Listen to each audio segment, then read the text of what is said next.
Welcome, everyone.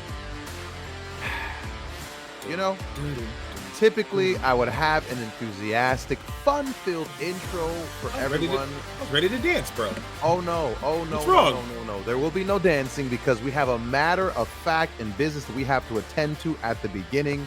Hello, dear friends, citizens, and hi, everybody, and welcome all the good people here of the pay windowers. The pay windowers. You have the wrong background, by the way. Damn it! God damn it! Hold on, give me a sec. Let's keep going. Keep going. Anyway, this is the Pay Window Podcast. We are on the Sandbox Podcast Network. Shout out to your friendly neighborhood podcast personality, media personality. Excuse me, the big boss man, DSP. Shout out to the boss. What's going on? You got the right background now. This is Vernon Somoza. Y'all know who I am. Y'all know what we do. It's why you're listening to us. Dude, it's episode 23. It's the Jordan episode. Exactly. They know by now. To hear some opinion. Let me introduce you to a man who should introduce himself, a man who has some explaining to do because literally last week, 2 weeks ago, he did something. Episode 22. That I said he shouldn't do. And he quipped. And he joked and he jeered. And I'm sure some of you who heard this must have thought, why was I acting about it the way I did? Because I knew if you said his name, you would summon him. So please introduce yourself before we discuss the serious topic on our podcast tonight. Hi, guys. Name's Frank Champion. Hi, Frank. Part-time professional wrestler. And I summoned him. You summoned. Oh, pro wrestling trainer too, by the way. Yeah. Go ahead. Yes. I summoned him. You summoned him. Not him with a capital H, because that's a different person. No, that's a different him. This him. You could say is a big guy. He might be the big guy. Now, I don't know if you've noticed me. I'm not gonna say his name again, because if I say it again, he might show up to my house. I didn't know it was real. First of all, Vern, I'm sorry. I would like to publicly apologize for not listening to what you had to say about mentioning this man's name. Will bring him out into the forefront. Go ahead, and then we can talk about this article. It's crazy. It's crazy that it happened. You know, it's like seeing a dude who's clearly has a giant gash wound on himself jumping into shark-infested water. And you're like, hey, man, stop. You shouldn't jump in there. Don't go in there. And you're just looking at me. You're looking at me with your chum cologne on, and you're just spraying chum on yourself. Like, what do you mean? This is how I always do it. And hold my beer. Like, man. I said, dude, don't mention the corn-fed meathead. Don't mention him by name.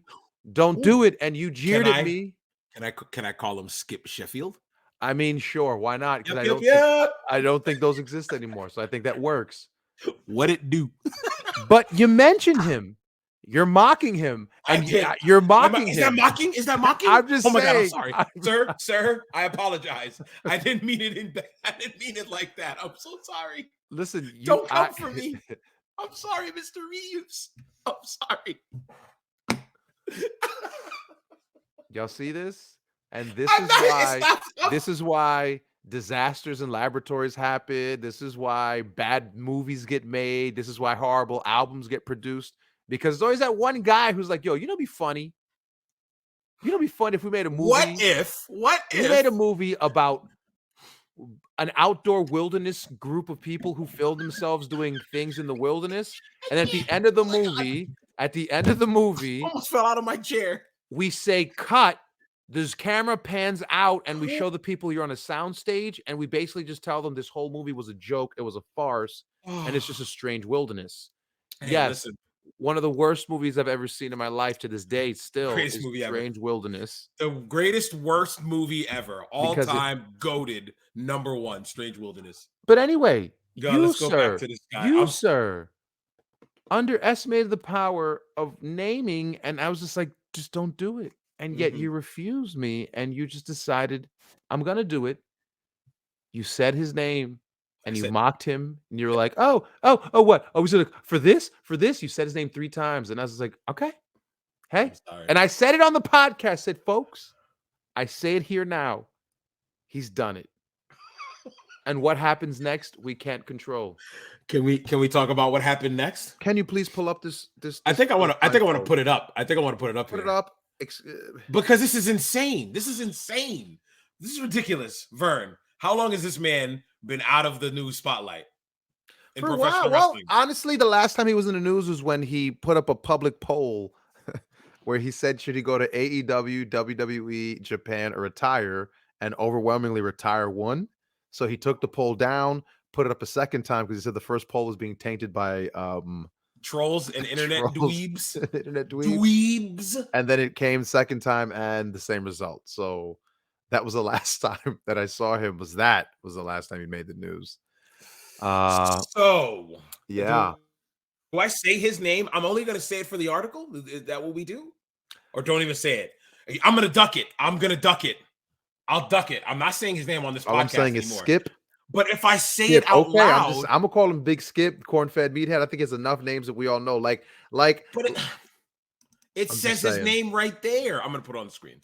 All right, man. Oh my God. Sure. You know what? We're 6 minutes in, and people are probably like, "Who is he talking about?" They didn't listen to Go ahead. You can say his name. Say it one time. Say it one time. Make it worth it. If I don't say it 3 times, he won't be in the news again, will he?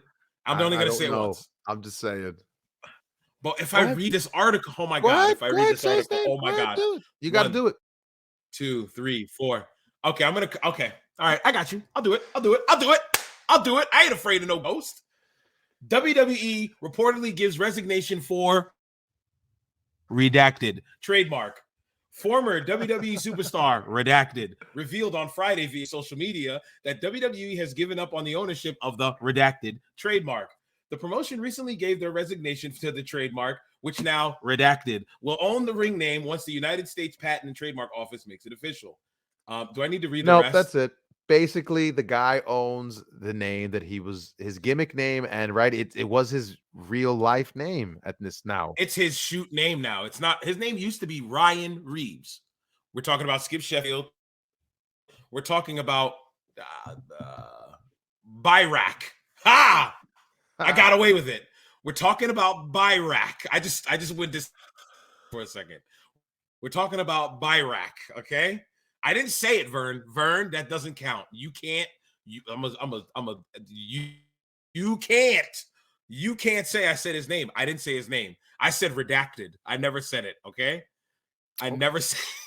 It was 4 times in that one sentence. I got you. Listen, I'm not disagreeing with you. I'm just saying.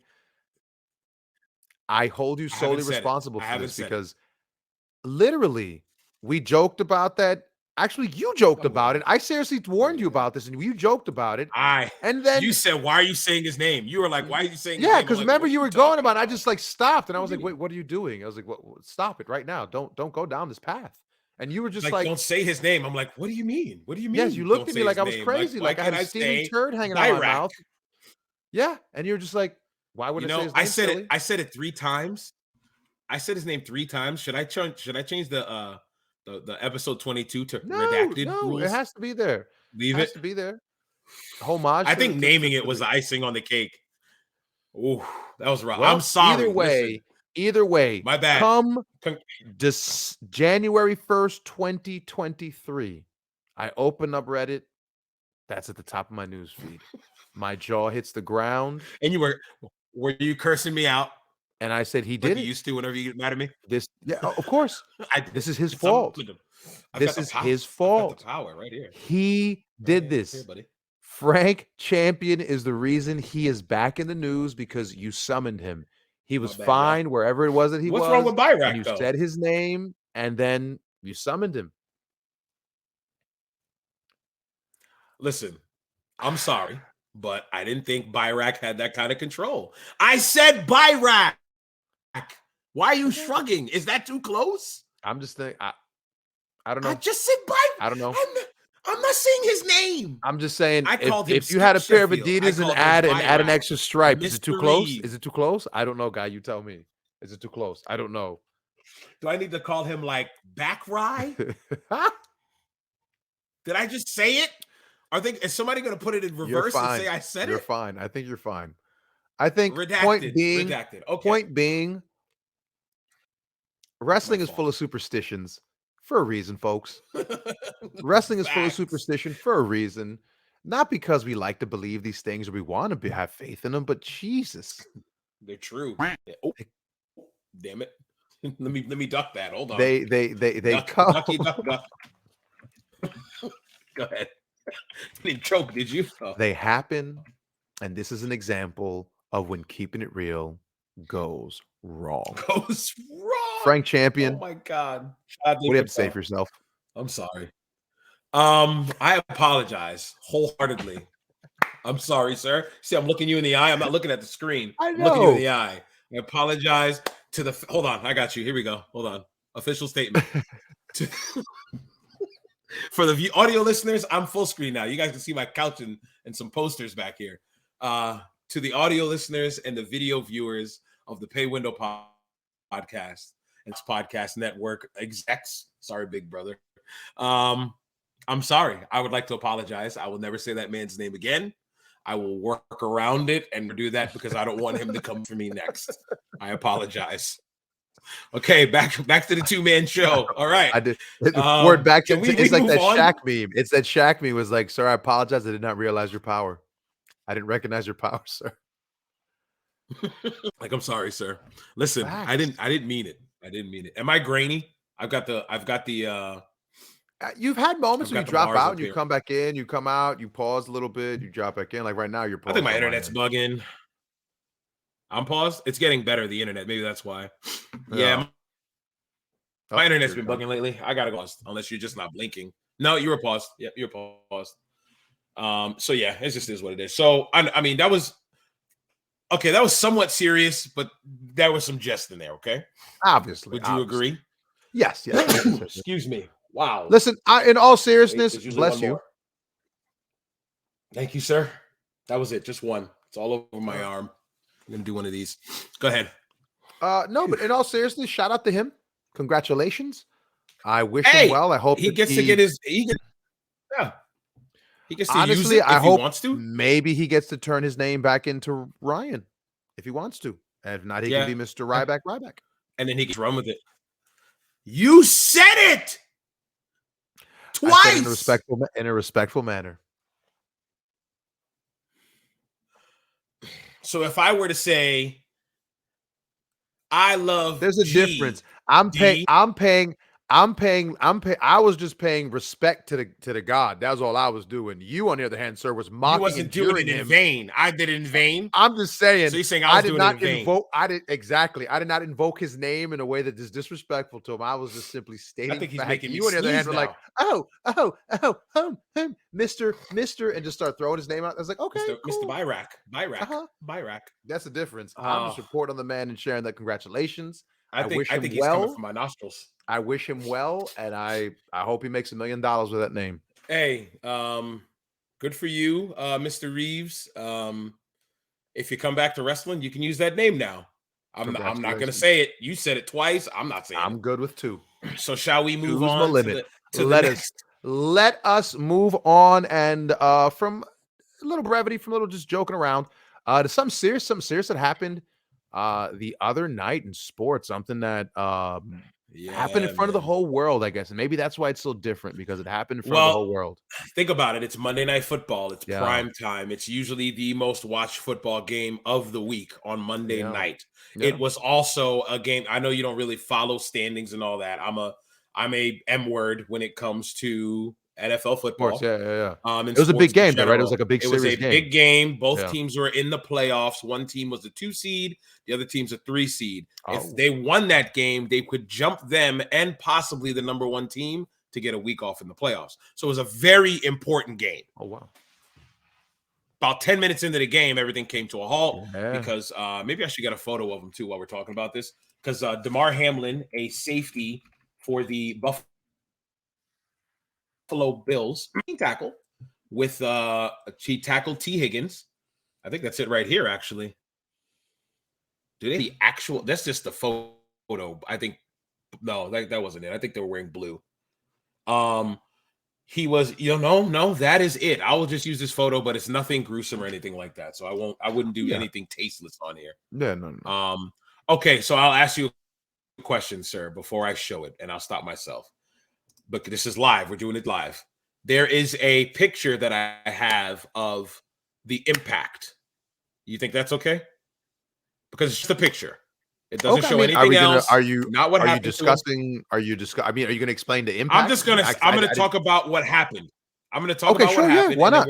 Then we're gonna go the route we were gonna go with. You know what? I just don't want to ruin it yet. Yeah. No, so please. Damar Hamlin, and I know this is odd because it's like, wait, this is a wrestling podcast. Why the heck are they talking about football? We're gonna get there. We're gonna get there. But so but the point being that this is major news. This happened in front of the eyes of the world, in front of everybody. Correct. But just quick question: This was on ESPN. Didn't this happen on a basketball game, like in a championship game? Didn't like a basketball player have the same thing? So many moons ago, yeah, right, like in the 90s. Yeah. The name Bo Kimball. Bo Kimball of Loyola Marymount. He had an enlarged heart. He was a very good basketball player. Yes. Okay. But he had an enlarged heart, and he was playing a game. He got fouled. He shot 2 free throws. Started jogging back down the court. Collapsed. Yep. And he never. And unlike this brother, passed away. Yep. I want to say it was Bo Kimball, right? Yeah, Bo Kimball. No, that's the wrong. Sorry, Bo Kimball was his teammate. I'm sorry. Oh, okay. I just want to say the right name. Yeah, this is something you would. Gathers. Hank Gathers. Okay. I'm sorry. Hank Gathers. See, I knew the story, but I didn't know the full history. I just knew the story though. So I'll just pop it up quick. Boom. This is Hank Gathers for the audio listeners. Just a picture I'm showing of Hank Gathers. There's what happened. That happened live on television as well. Yeah. He collapsed. So that's what I'm saying. It's hard. That's like the one time I could think of it. The time I think of it happened. Oh. Kayfabe. Jesus, that was on for too long. The whole show notes. All the show notes. Jesus. Who cares? Anyway, cut that. Simple. But anyway, simple video editing. So yeah, Damar Hamlin. Boop, boop, get edited in post.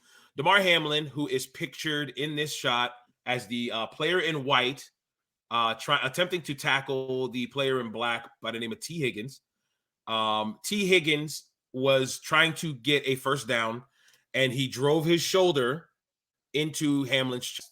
Now, any other day, any other game, any other play from 6-year-olds to grown have been through this routine tackle before. Granted, it wasn't the greatest form when it comes to football. He was high, but if you're watching the game, the angle that he met him at, he couldn't get low for it, and because he would have hurt himself in other ways. What happened here was just insane. So after Macklin makes that tackle, Macklin pops up quickly to his feet. I said Macklin, Hamlin. I'm sorry. Hamlin pops up to his feet immediately, as if, okay, good tackle, good to go. He fixes his face mask. He kind of stumbles into a player and collapses and doesn't get up again. The reports were he had he passed away twice. I think once on the field, but they revived him. And then at the hospital as well. And he's still in critical condition as of right now. This today, for people who don't know, it's Thursday, January 5th. I think dating this matters now for this. Thursday, January 5th. It's 12:08 a.m. This happened on January, 3rd? No, 2nd. This happened January 2nd, Monday Night Football, the first game of this year of 2023. So he collapsed. He was on the field. I don't know the exact time frame, but it was a lot of time. So much that an ambulance came out. Now, in the early days of football, ambulance used to come out all the time because the medical staff for football teams back in the 80s and 90s weren't great. So ambulances used to come out if they had to cart somebody off. Now, all stadiums, all football teams in the NFL have medical staffs that are good enough that they can handle it right there at the stadium. Yep. So the fact that an ambulance showed up shows you it was serious. The fact that his players were actively, openly weeping on the field and they didn't want to play anymore tells you it was something serious than just, maybe he just got knocked out. No. So then we found out again, his heart stopped. Did you hear the exact detail as to why that happened? No. Okay, this is good. I'd like to educate you. So you see this hit, right? Uh-huh. It is a shoulder. I wish you could see my mouse, but look at T. Higgins. He's in black. Uh-huh. It is a shoulder directly to the numbers of Hamlin, Sure, which right is here. which is Yep, here right in here, his numbers. chest. Okay, Yep. okay. His heart here. There is a 1,000,001. I don't know if even that's the right odds. 1,000,001 chance that if you catch a blow to the chest at a certain time when your heart is beating, you can stop the flow of blood from that impact to your chest. Nope. And that's what happened to Hamlin. Wow. When he took the impact to the chest, because he got hit and he made the tackle with a turn, but he kind of took the brunt of the impact. So when he took that to the chest, he fell to the ground and his heart said, nope. And that's when he fell back down because his body was just like, oh, we shut down. Because if you watch him fall, he doesn't fall like a normal person who his body shut down. And it was scary as hell. And it was in front of, this is the whole point of why we're bringing this up. It was in front of a live audience, probably about 60 to 70,000 people in the middle of Monday Night Football. In the middle of Monday Night Football, where millions of people are watching. Game just started, so a lot of people's interest are in the game. Yeah, so the peak audience, game. right? Your peak audience Correct. is usually your initial This is 8 audience. o'clock. 8 o'clock when they start. 8:20, I think, is when they start, till about 9:20. That first hour is very important ratings-wise for pro football. So this happened, and the world is now watching because social media. Without social media, I wouldn't have known what happened. Without my cell phone, I wouldn't have known what was happening. I was watching Monday Night Raw. I was watching Raw. I got a notification on my phone saying the game was postponed. I was like, what? I was like, what happened? Is it lightning, rain, something? I opened up my phone and they talking about Hamlin. I'm like, whoa. And I flip over. And I noticed the game's not on. They're on Sports Center. Scott Van Pelt, I think, was talking. I'm like, yeah. Then they keep talking about it. I go back and watch Raw because they just said they talk about his condition. He's on the way. They don't have any updates. So I go back to Raw. I come back to it and watch it for about another hour. They say he's in critical condition. So it's insane. So now the reason why all of this is brought up, and as of right now, they say he's in critical condition and he's improving. So far, so good. As far as we know, he's been in the hospital for 3 days. Hopefully he gets out. Hamlin, speedy recovery to you, my man. I don't know if you have anything to say about that, because then we're going to jump into the wrestling aspect of this. No, just to add to it, I was watching the game live. I was telling you, I was watching the game live and saw it. Routine hit. Guy goes down. You think nothing of it. You get up and you'll walk away. A thing. He went back down. I thought, oh, that's weird. But I was just thinking, oh, dehydrated. Hydration. Something. Maybe he caught a cramp, something, right? Yeah. So I get up, I went to the kitchen. I'm like coming back and I'm still seeing him. And I'm like, man, I was like, geez, they're taking forever to get this guy, right? Then when I came back again, the hush over the stadium, the fact that it wasn't realize the severity. Yeah. It was just like, what's going on? Yeah. That I sat down and I'm like, oh, this is, and then they showed players weeping. Mm-hmm. And I went, oh, wait, what? And that's when I was like, wait, what's happening? Why are people weeping? And I was like, what, did I miss something? Like, and I'm thinking, I thought something must have happened when I left to the kitchen. I was like, oh, something must have just got hurt. Right. I was like, because it can't be the guy who fell. I was like, the guy who fell, that was nothing. That was nothing. He just caught a cramp. Right. You didn't think nothing of it, but man. Right. Because we've played football. We played football, pads, no pads, play with your friends all the time, tackle, two-hand touch. We've played every aspect of football you can, right? Like, you see injuries all the time in football, right? We professional wrestlers, we see injuries all the time in the wrestling ring. If I saw a man collapse the way he did, and we couldn't, at one point, you sat down, you said you saw it. At one point, you couldn't see what was going on. Oh, no. Everybody was crowded around it on the field because they were like, they formed the wall. Like they do that on purpose. Yeah, when they were doing the CPR, they walled them out, and they like, no, the camera shots. They don't want the cameras. Every camera shot was back. Yeah, there was one that tried to get close, but and then they were like, well, we can't because the players are in the way, so they just did that zoom out kind of look, and it's like, there's a reason why. Because the Amazon feed was from like they were trying way out. Way out. Yeah, so Bezos was probably like, I don't want this on my videos. He was like, I'm out. Okay. That's not. Who knows? But the big thing of it was they were scheduled to continue play. Yes, like they were going to get Hamlin off the field, and they were just going to go, okay, resume. But I think the coaches came together because they show this video of the coaches talking back and forth to each other with the refs right there. And some of them, I think one of them, I can't remember their names right now, both young coaches. One of them has kind of like his hand over his mouth or a clipboard over his mouth and just talking.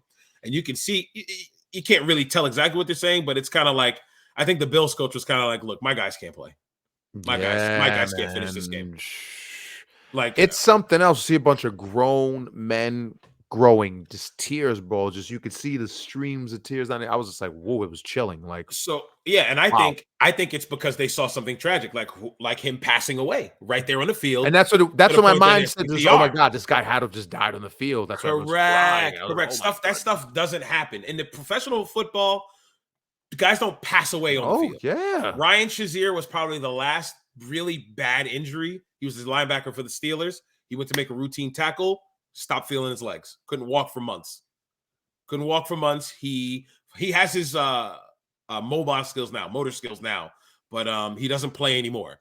And if I were to show you this clip, hopefully we remember later. Remind me, I'll show you. As a matter of fact, I'll write it down just to show you the Shazier clip later. Vern, you would see this and you'd be like, why is he on the ground?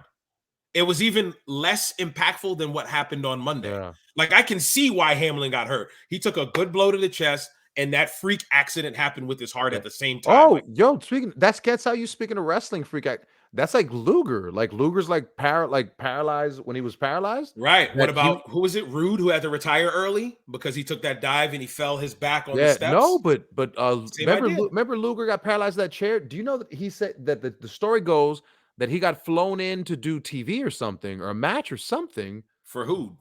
I'm trying to remember, but the story basically goes he's being flown in somewhere or like maybe to Raw or something early. I don't know, for a Legends thing, but basically he talked to somebody with his head turned for like 5 hours on a flight.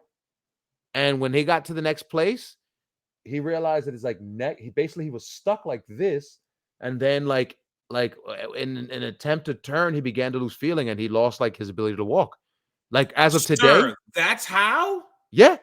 5 hours. He said he spent 5 hours talking to somebody with his head turned. And then when he got to this destination, he couldn't turn his neck back. No, he was stuck like this, and it jacked him up, and like he still can't walk to this day. Listen, off a 5-hour plane ride where he spent it with his head turned talking to someone, and it's just like you just said, it's like just this freak thing, and for Luger, it was just like. If you think about it, the human body is amazing. We can regenerate certain parts of our body. Yeah. But then you can hear certain things like this happening. I didn't know that's what happened with Luger. Me either. I had no idea. Turned head. Talking to somebody interesting on a flight. That's crazy. That's what I said. I was like, oh my God. What? Like, wow. How does that happen? Blew my mind.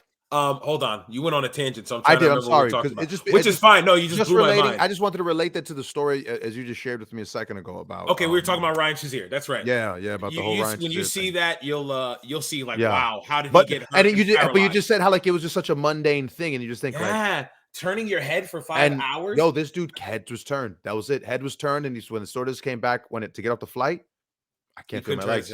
Can't feel my legs. Yeah, couldn't feel his legs. He received like temporary paralysis, and the paralysis never. Is it from the altitude and the strain from?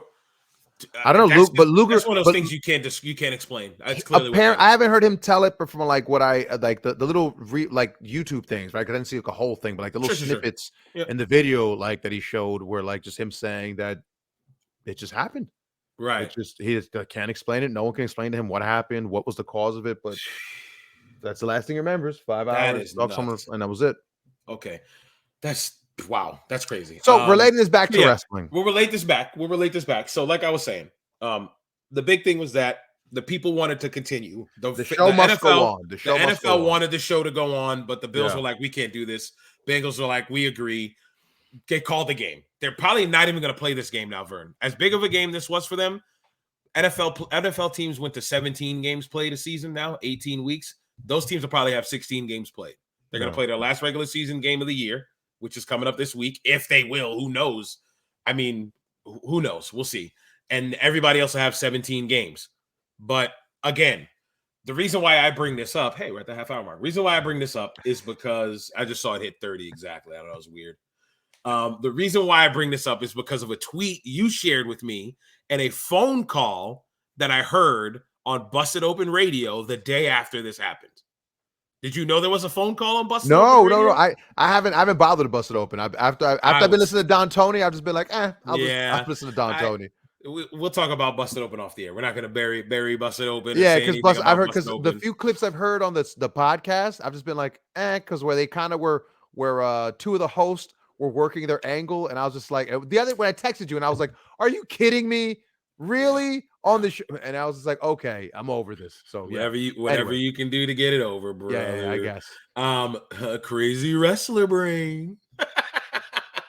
So, but anyway, the reason why I bring this up, let me see if I can find the tweet while we're bringing this up. And the phone call that was made was to where am I? The phone call that was made was about this, and they compared this situation that happened to the Owen Hart situation in 1999 over the edge.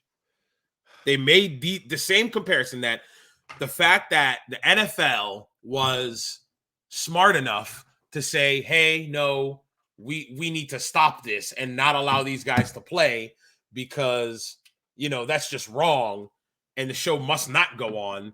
Then it's like, okay, it's very different than what the WWE did when Owen Hart died tragically in that accident, and they continued to put the show on the road. And I'm thinking in my head, are you looking for it too? Is that what you're doing? Yeah, now you're saying, I'm like, I got it. Okay, cool. Yeah, you sent me this morning coffee. Okay, that's what I was thinking. Was that a morning thing? I'm not bigging up the don't do that. tweeter here, because forget this guy. Just remember, oh my God, now that I'm about to read this tweet, it's gonna piss me off even more. Because when I read it in the morning, this was like you pooped in my coffee. I was like, what is this nonsense? All right, here it goes. Just remember, if you need any reminder on how weirdly evil Vince McMahon is, a player could have died. He collapsed on the field, now critical and stabilized. And the NFL postponed easily the biggest game of the year. Now look back at that Owen Hart fall. Yikes. And I don't care that this is bringing up something that old now. It felt weird then, and tonight brought those feelings back. The NFL, of all places, canceled a Monday Night Football game with massive playoff implications. Nothing is more important than your talent. The guy on Busted Open, I didn't get to finish that because I found it. Yeah. The guy on Busted Open called in and said, this is reminding me of the Owen Hart tragedy, and the NFL is a class act for what they did for their player, while the WWE, I'm paraphrasing, of course. While the WWE, this ain't quotes. He fed batted. He said, while the WWE dropped the ball and allowed the show to go on and the show to continue. And I'm just like, first of all, sir, this is two different scenarios. Tell me the host agreed with them. I'm trying to remember. I kind of shut down once I heard him talking. I was just like, I'm driving in the car working, and he said that, and I start sinking in my seat because they're just like, I'm driving. I'm just like, I'm about to change this because this guy sounds like a straight idiot. But I'm just like, okay, I don't remember if they agreed or not, but how can you agree? It's not the same. It's not the same verb. This is the weird community of the IWC. Only an IWC member could see tragedy in a professional football game and think, you know what? Fed bad. Yeah, let me bury Vince McMahon, and this is why. Dude, get out, man. Like, what's the thing they say? Go out and touch grass. Touch grass. Touch grass. I would tell you to touch something else, but this is my God. My lady. Wow. But no, yeah. So there's no. All right. So let's play that game, Vern. Let's Damar Hamlin situation, Owen Hart situation. Let's play it. Damar Hamlin makes the tackle. Hart stops, collapses on the field. CPR, brought to the hospital, critical condition. As of right now, still alive. Owen Hart falls tragically from the ceiling of this building, dies on impact. Right? Oh, sorry. Game stopped. Falls. I'm fading away. I don't know if you see this. Yeah. Mr. Stark, I don't feel so good.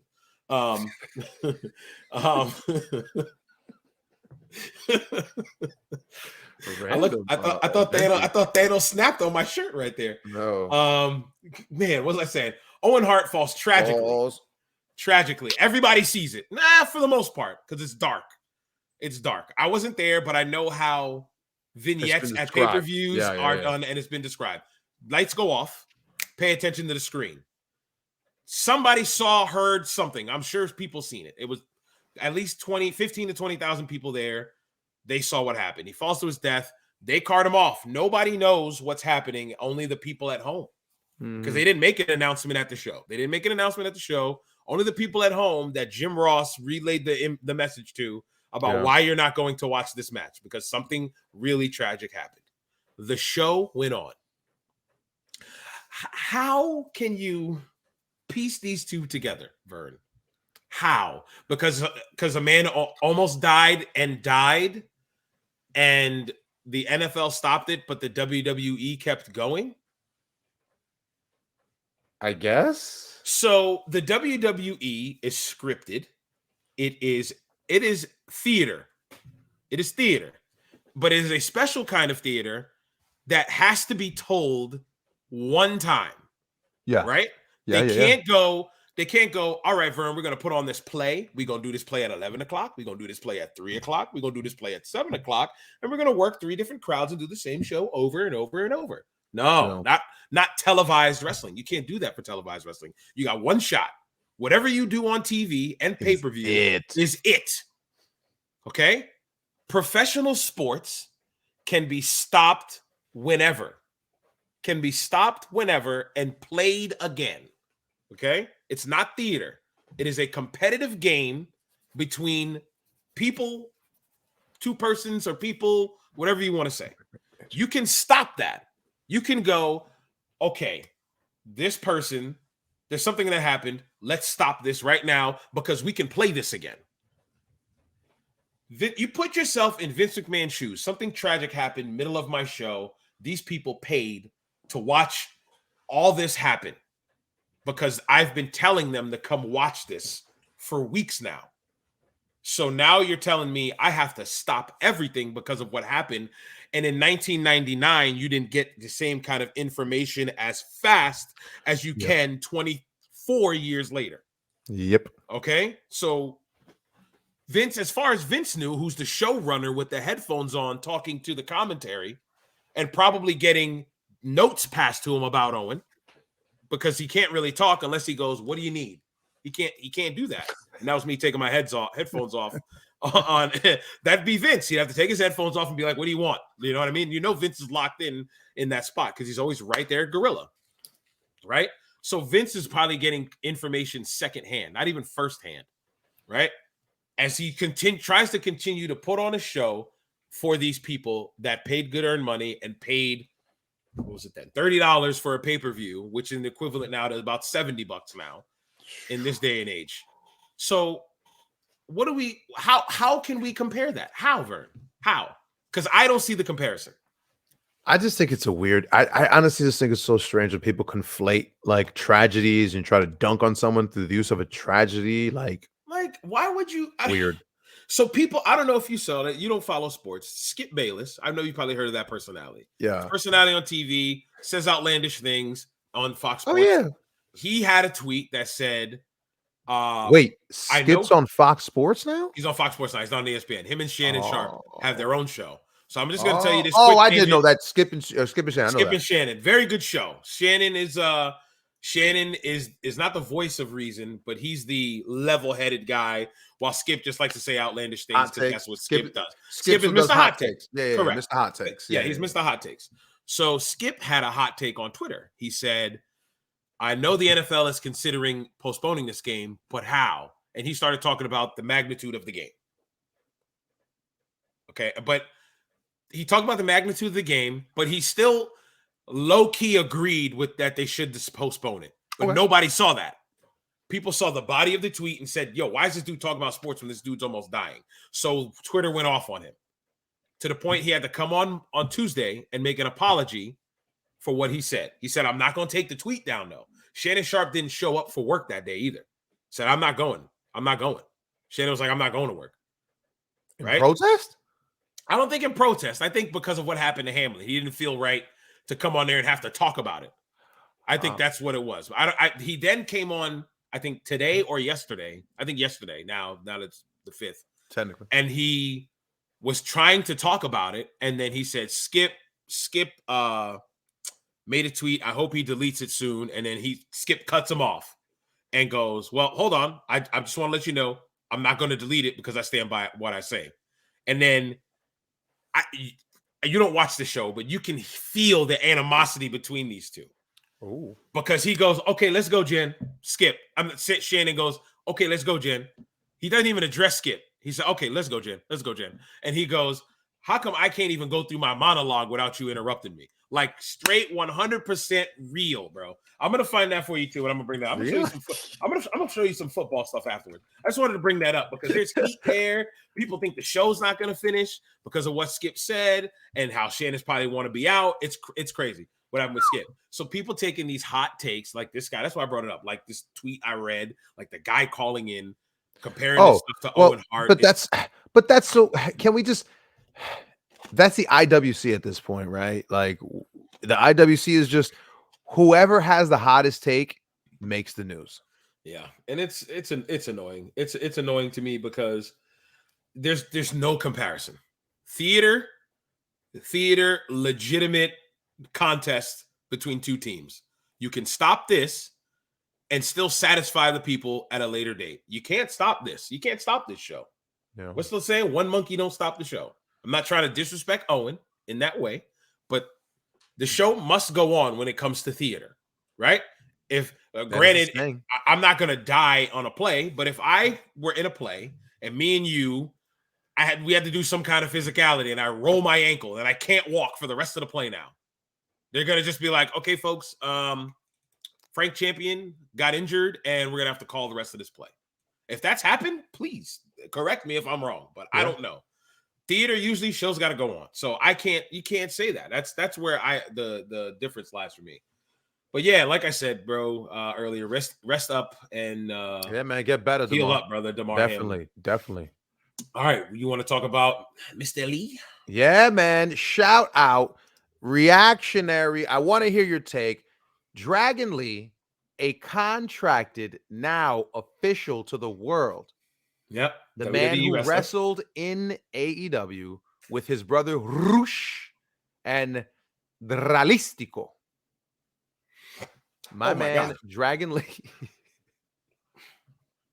That was a hiccup. I'm sorry. It smacked me right in the neck. It went like this. It went. I was like, oh my God. I was about to have one of those 1 in a million moments on air live. No, don't do that. Don't do that. Cut that. Golly. All right, continue. Anyway, Dragon Lee. Dragon Lee contracted wrestler. Is officially now a WWE contracted wrestler. Congratulations to him. But check this out. Here's just a fun little fact. As of the other day in Mexico for the big show in Tijuana, I think it was in Tijuana or it was in Mexico City. I don't know. This wasn't Triple Mania, right? It was just a regular AAA match, but a big show, right? Yeah, it was a big show. Yeah, Triple Mania happened in the summer. Yes, it was that. And that was like Triple Mania was like a month-long show, wasn't it? It was like a big Triple Mania tour or something. I just remember putting on the feed and it was like 4 hours in. And I was like, this is still going. Yeah. They were like at match 15 or something crazy. Go ahead. Either way, Dralistico and the homie Dragon Lee beat FTR. And so now AEW contracted wrestlers. AEW contracted wrestlers. Now officially a WWE contracted wrestler has now officially beaten an AEW contracted wrestler, and it was for a title. How do the Madubs feel about that? I haven't seen anyone talk about it. I heard Don Tony. Shout out to Don Tony, my favorite podcast. He's the one that pointed out to you. He pointed out, and I was just like, huh. Nobody else has noticed that. Wow. Because you're probably going to get hit with, actually, he wasn't signed at the time. I was just about to say that someone would say, well, if you want to get technical, until he steps foot in the ring, it doesn't count. I love how we do the mouth breathing this same exact way. All right, let me read this article. I'm going to pop it up in a second, too, so we can get the video. I don't think there's really nothing to really read. Okay, there's not that many. Shout out to WWE. This is straight from WWE.com. They're Dragon reporting Lee it themselves. Yeah, WWE. I'm sorry. Dragon Lee announces WWE signing. Dragon Lee is headed to WWE after a surprise announcement I could just pop it up now. On a surprise announcement at tonight's Lucha Libre AAA event. After an emotional victory with his brother. Do you see the They could have sticker put on his his name. belt? Yeah, they put that on there. I know, but I just think it's fun. That's on WWE.com. FTR. That's because they're coming back. Oh, let's stop. Let's not do that. Dragon Lee relinquished his title and made the shocking reveal. Okay, so here we go. We're gonna play this. I can't we'll watch it on the Twitter. We'll watch it on the Twitter machine because I think I could full screen it there. Here we go, dude. Jesus, I'm sorry. Sorry for your ears. Let's lower it. I forgot you told me Mexico audio is never. Anytime I watch a AAA video, the audio is always insanely loud. It's just loud. Well, I can only imagine tangent. I can only imagine how it is when you're in that arena. It must be insane. Those people are. So now, remember how we were talking off air? We said silence is not a bad thing when you wrestle, like unless it's like dead silence throughout your entire match. But in between spots of your match should be silence, which is okay. I don't feel like that happens in Mexico. I feel like they're up the entire time. Do they ever come down? I feel like show starts, beep, beep, beep, beep, and they're going in. You know the ratchets. Beep, beep, beep, with they be going in Mexico. I love Mexican fans. So I feel like they never come down. Yeah, bro. The cowbell. Yeah. I feel like they go in the entire show. I don't think there's silence in Mexico. Well, you know what? But they the announcers lead the chant sometimes. So it's like not that it's not real. It's just that I think the announcers, like when they need to get the crowd in, they'll be like, "Vámonos, rudo, rudo." Okay. They literally live on a house mic feed the crowd chants, and the crowd buys into Just it. follows it. Yeah. Okay. Yeah. Hey. However way you work the crowd, sure. All right. So let's get to this before we go on a crazy wild tangent. It's about 50 seconds, so this will be easy. It's Dragon Lee. He'll be speaking in Spanish for the audio listener. Maybe Vern, you can help and just paraphrase. Once this clip is done, you can just paraphrase because the video guys are gonna see the captions, so they're good. All right, but so I'm not. Read the caption. Just read the caption. No, because I'm gonna cut that part out for the audio listener. They won't hear us while the video's playing. So when we come back, you can just paraphrase what he said. I mean, we so I'll mute myself then. Yeah, I'll mute us. You're good. All right, here we go.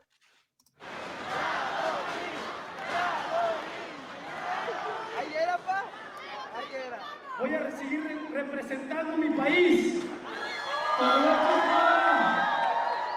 México. Esto va por ti, por toda la gente que ha confiado en mí. Así es que, WWE, allá te voy. 2023 va a ser un año para mí. Esto va por México. ¡Vamos! Estoy muy feliz. Gracias a toda la gente que me acompaña. Eso es todo. Gracias.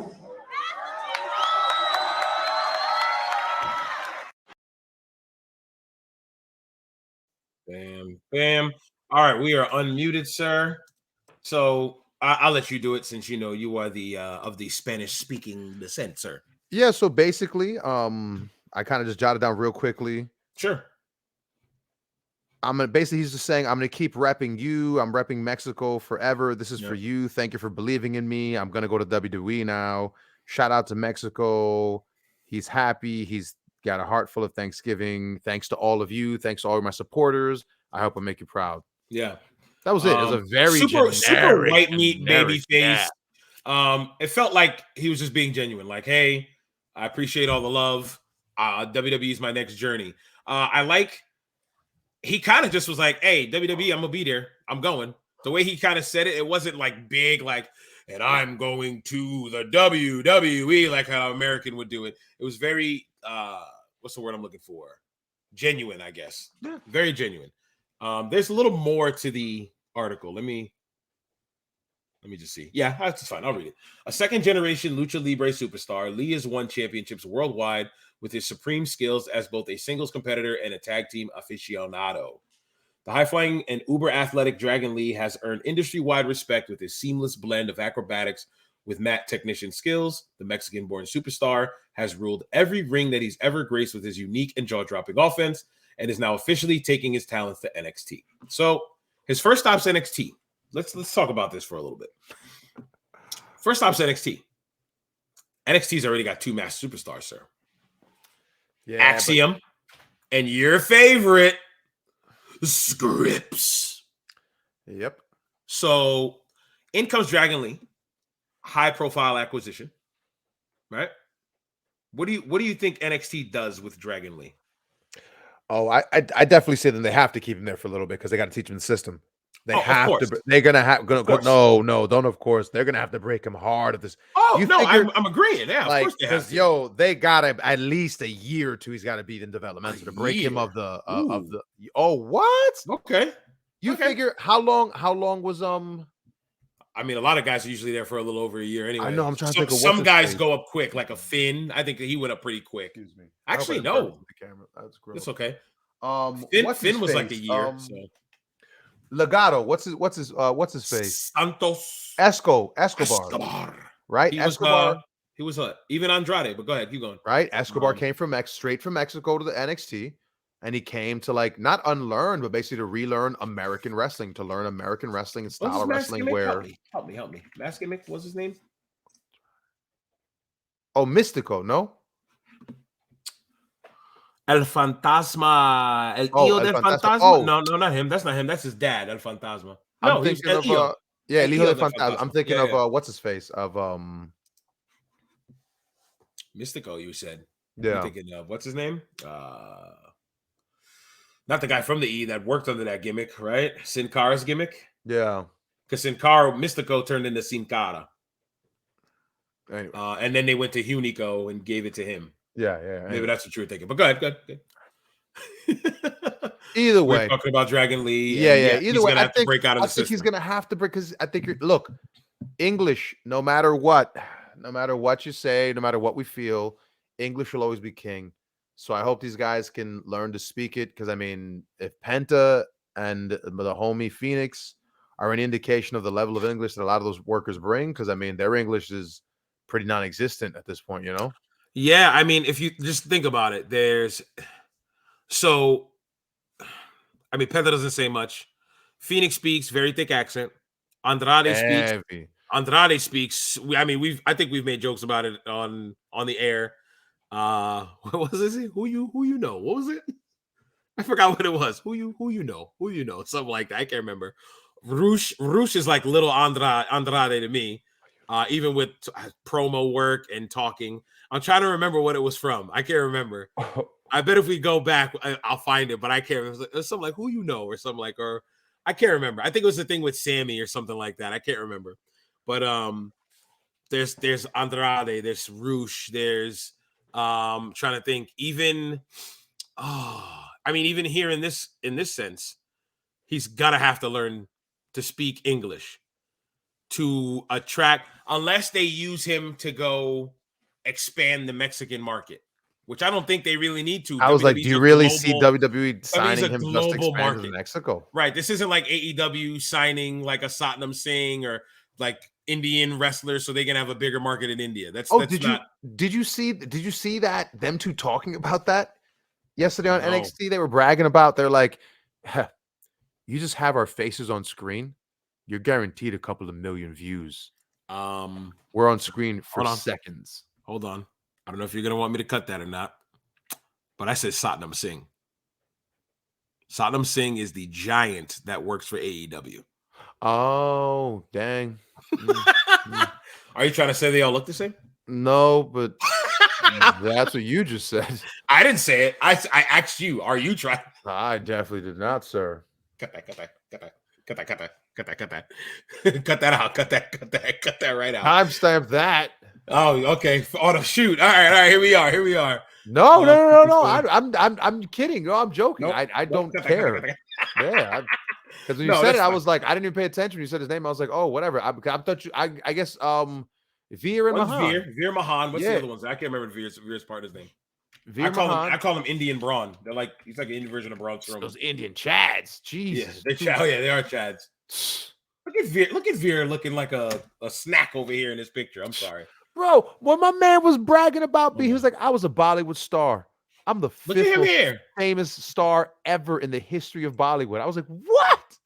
Look at Veer over here looking like a straight snack over here, brother. Yo, my man was like, but he said, I'm the most famous action. What? He was a pitcher or something. He pitched as well. Yeah, one dude played for the Pirates, and the other homie was a rugby player. Sangha is his name. Sangha.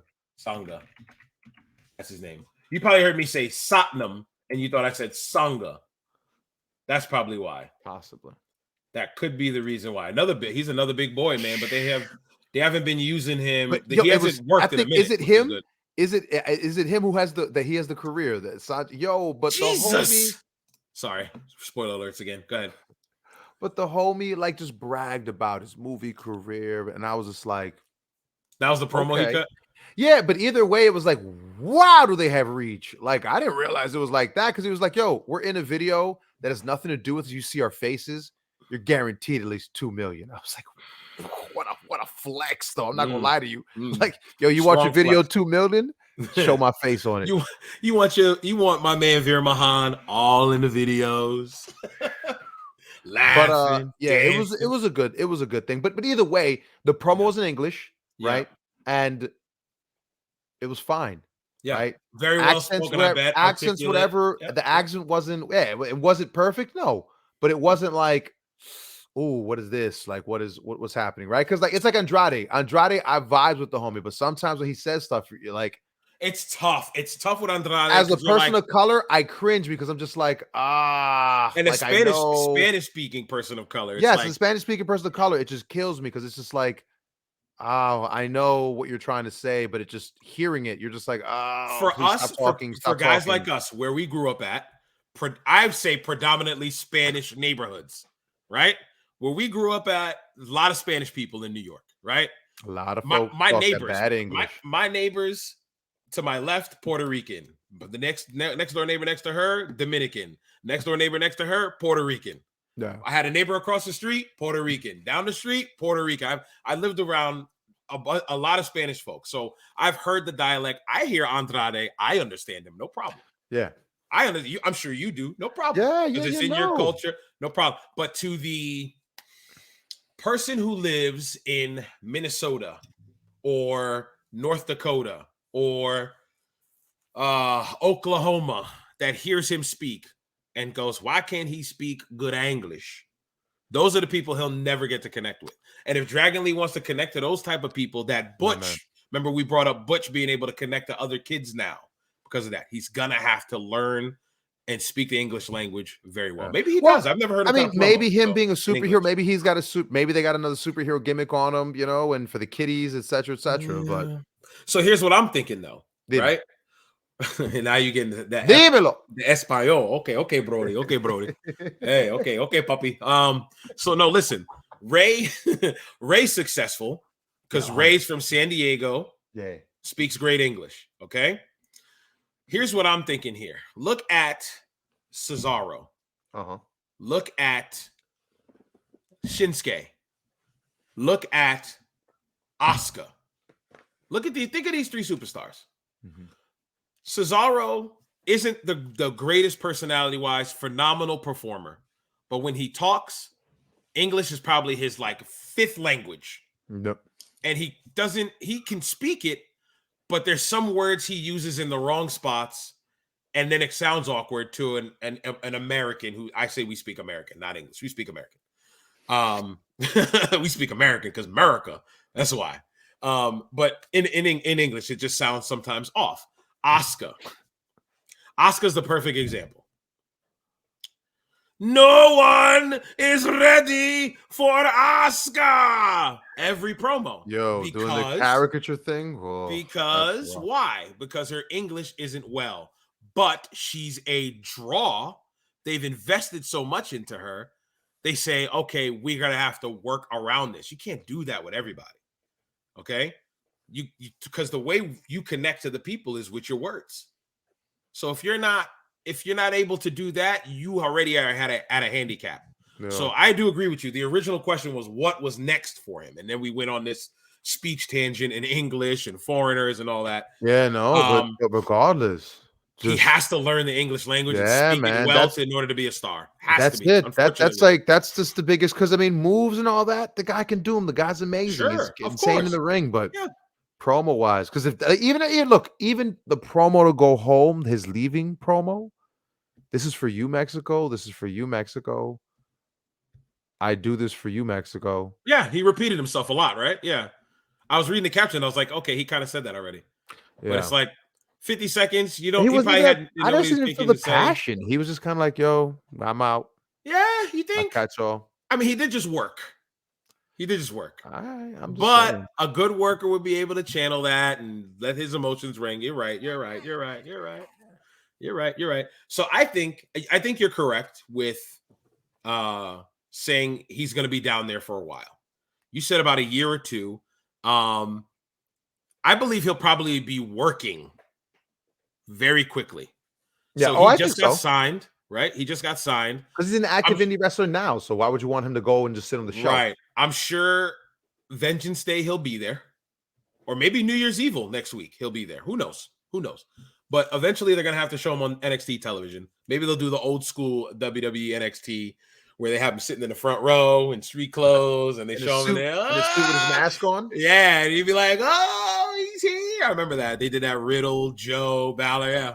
Like, oh, I'm here now. Ricochet, I think they did it for Keith Lee. It was just a way to be like, hey, this guy's here now. Yeah, this indie darling. Remember that was the thing, to be seen front row at an NXT show. Every takeover, you're like, ooh, this guy's here now. Right. Yeah. So, yeah, I mean, he's going to be on TV soon, debuting, but like to be like, hey, he's here. And I think before the weather gets good up here in the Northeast, before spring, he'll be wrestling on television. Okay. I think so. Working guys. I mean, imagine Dragon Lee versus Mello Hayes. We'll see. I mean, stuff like that. You know, Dragon Lee versus your favorite wrestler, Trick Williams. Well, I'm just saying, I just don't think they'll allow that kind of match, though. I just don't think that style of match just won't be. What style of match? The Mexico car crash match. So the moves out, just. Yeah, moves just go. Push each other, tap each other on the shoulder for the Irish whip. You just tap the guy on the shoulder, and the guy does a full on run. No, you know I told you my favorite one is a long time ago. The bump, boop, where they just bump the guy. He takes a little jump back, and then they start shooting off themselves instead of whip reverse. Let's just bump. I'm out. Yeah, let's bump to build energy. And then I forgot. It's been a while since I've seen that spot with two guys just bumping each other. Loathe it. That and that part where they do the bump, lucha pass, whatever. My biggest gripe is, and almost every guy does it. You see it on AEW all the time. WWE wrestlers are doing it as well. Bip, bip, bip. Run away from your opponent. When it could have simply been run away from your opponent to hit the ropes and hit a move or get cut off. I probably should have finished that. Instead, it could have been strike, whip, reverse. You're in the same position.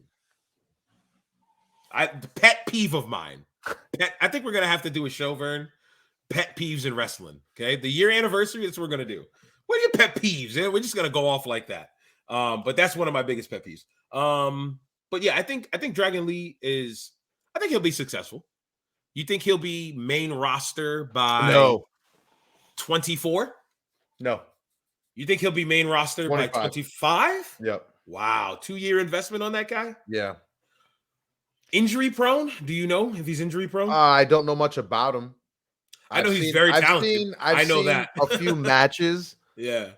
And by a few, I mean 3. Yeah, that qualifies. So he's a flippy. He can do it all. He can do it all. So he makes it look easy. That's the thing, is he makes it look effortless. That's why you said what you said, that they're gonna have to strip him. They're gonna have to take your lucha libre style, your go acrobats, high flying.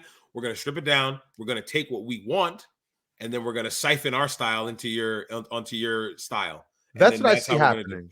Yeah, I agree. I 100% agree. But yeah, I think by then, like I said, a Dragon Lee and a Mello Hayes can happen because Mello's got the WWE style down pack by now, and if he's even there by the time, I don't think he'll be there that long. I think Mello's ready to go up now. It just matters on what it is. Mello's vignettes. I think you. No, I'm saying, but yeah. You was with me on the question. Yes. But how? Same thing like Braun Breaker. Braun, there's no need for Braun to be there anymore. I think Braun drops it to Apollo or Waller. I think you drop it to Apollo and let Apollo and Waller have at it. Oh, you said Braun Breaker. I said Braun Strowman for some reason. No, Braun Breaker. Like, Braun Breaker. I think I just said Braun. That's probably why. But Braun Breaker, he's another guy that doesn't need to be there at all. Crazy tangent before we go to the next one. What? Braun Breaker goes to the main roster. Does he keep that name? Braun Strowman, Braun Breaker? I think in Vince's era, he doesn't. I think eventually they're going to have to call him something Steiner. So their last name is Rick Steiner, right? Last name is Rick Steiner. I think so. The Steiner brothers' last name, their real last name is Rick Steiner. Yeah. Okay. Why would they call him like Rex Steiner? Or isn't it his real name? His real name is Bronson. Oh, I thought like his nickname is Rex. Is it? I just coincidence people call him it, but I could have sworn his nickname was Rex Steiner. I'm on here. Bronson Rex Steiner. RECH Steiner. Okay. Bronson Rex Steiner. Yeah, but why can't we just call him Rex Steiner? But I think I swear that was his nickname or something at one point. Really? Okay. I don't mind the Braun Breaker name. I don't mind it at all, but you just know how the WWE is. Well, they're synonymous for just saying, hey, Braun and Braun, Chris and Chris, Shane and Shane. No, sir. Not over here. We don't do that. I mean, I think it's amazing that he got over on himself, right? Like he never got over on his daddy's talent. He never got over on his daddy's name. He got over literally on himself, on him, pushed, like to the moon. Right. That to when he finally did bring in his daddy, it meant something. It meant more than just go, oh, he's Rick's kid, so this is why I should pay attention to him. Same thing. They did the same thing with Charlotte. She didn't put the Flair name on her until she got to the main roster. She was Charlotte the whole time because they didn't want her. She wasn't doing figure four. She wasn't wooing. She wasn't doing none of that until she got to the main roster, and they were like, "We need to do this." And look how much more elevated. Much more sounds weird. Help me out here, Vern. I'm trying to say how elevated she became because of how higher she got. Much more is not a word, not a phrase. Yeah, I didn't want to. She climbed the ladder much higher than she would have had she not been, Absolutely. And I forgot he was signed by the Ravens too as a fullback. Braun Breaker 2 years ago. Really? Yeah, he was a Ravens fullback. I think he got released or whatnot, probably practice squad or something. Probably practice squad, but yeah, I said he was released in August. Yeah, so he was signed in April, released in August. So he didn't make the team. He didn't make the cuts. You good over there, sir? Hmm? No, I thought you were looking at something. Oh, no, just stretching. So yeah, to cap this off, best of luck to Dragon Lee. Yeah, man, congratulations. All right, so we moving on to AJ, right? Yeah, man. Sad news. It sucks because it's WrestleMania season. Timing. AJ delivers every WrestleMania. And unfortunately, AJ suffered an injury at a house show right before the new year. Mm-hmm. And it's crazy because on a spot he's done 10 billion times. Is that what it was? I didn't see the spot. What happened? From what I read, it was just going over the top rope. Went over the top rope, landed on the Probably floor. Hit the forearm. Probably hit his forearm. I think he did a bump. Did a bump from the ring, jump to the outside, like did the one hop from the in ring out, and we landed on the floor. Buckled. Dunzo. Yep. Okay. So I'm gonna read his tweet real quick. And AJ said on December 31st, 10 in the morning, just want you guys to know that I'm okay. Broken ankle is what I'm dealing with. No surgery. Just takes some time to recover. This will be the longest I've ever been out of the ring. Thanks for the prayers and get well wishes. That's crazy to think about that. He just said that. Mm-hmm. This is the longest I've ever been out of the ring. AJ, if I'm not mistaken, is in his mid-40s. Yeah. He's 45 years old. Him and Tom Brady were born on the same year, and they're still doing what they love professionally. And this is his longest tenured injury. Amazing. Okay, now I brought up Tom because you think of Tom and it's like, and we've been talking football today anyway, 45 years old playing quarterback. It's a brutal position to play. This guy should not even be playing. But now, in actuality, quarterbacks are more protected than they were back in the day. So this is why Tom's able to do that. Actually, my lady. Had to hit him with the madub. But AJ, 45 years old, been working since when? When did he debut? Let me go on Wiki real quick. The man debuted in 1998. I remember he was on one of the WCW shows. He was signed to WCW in 01.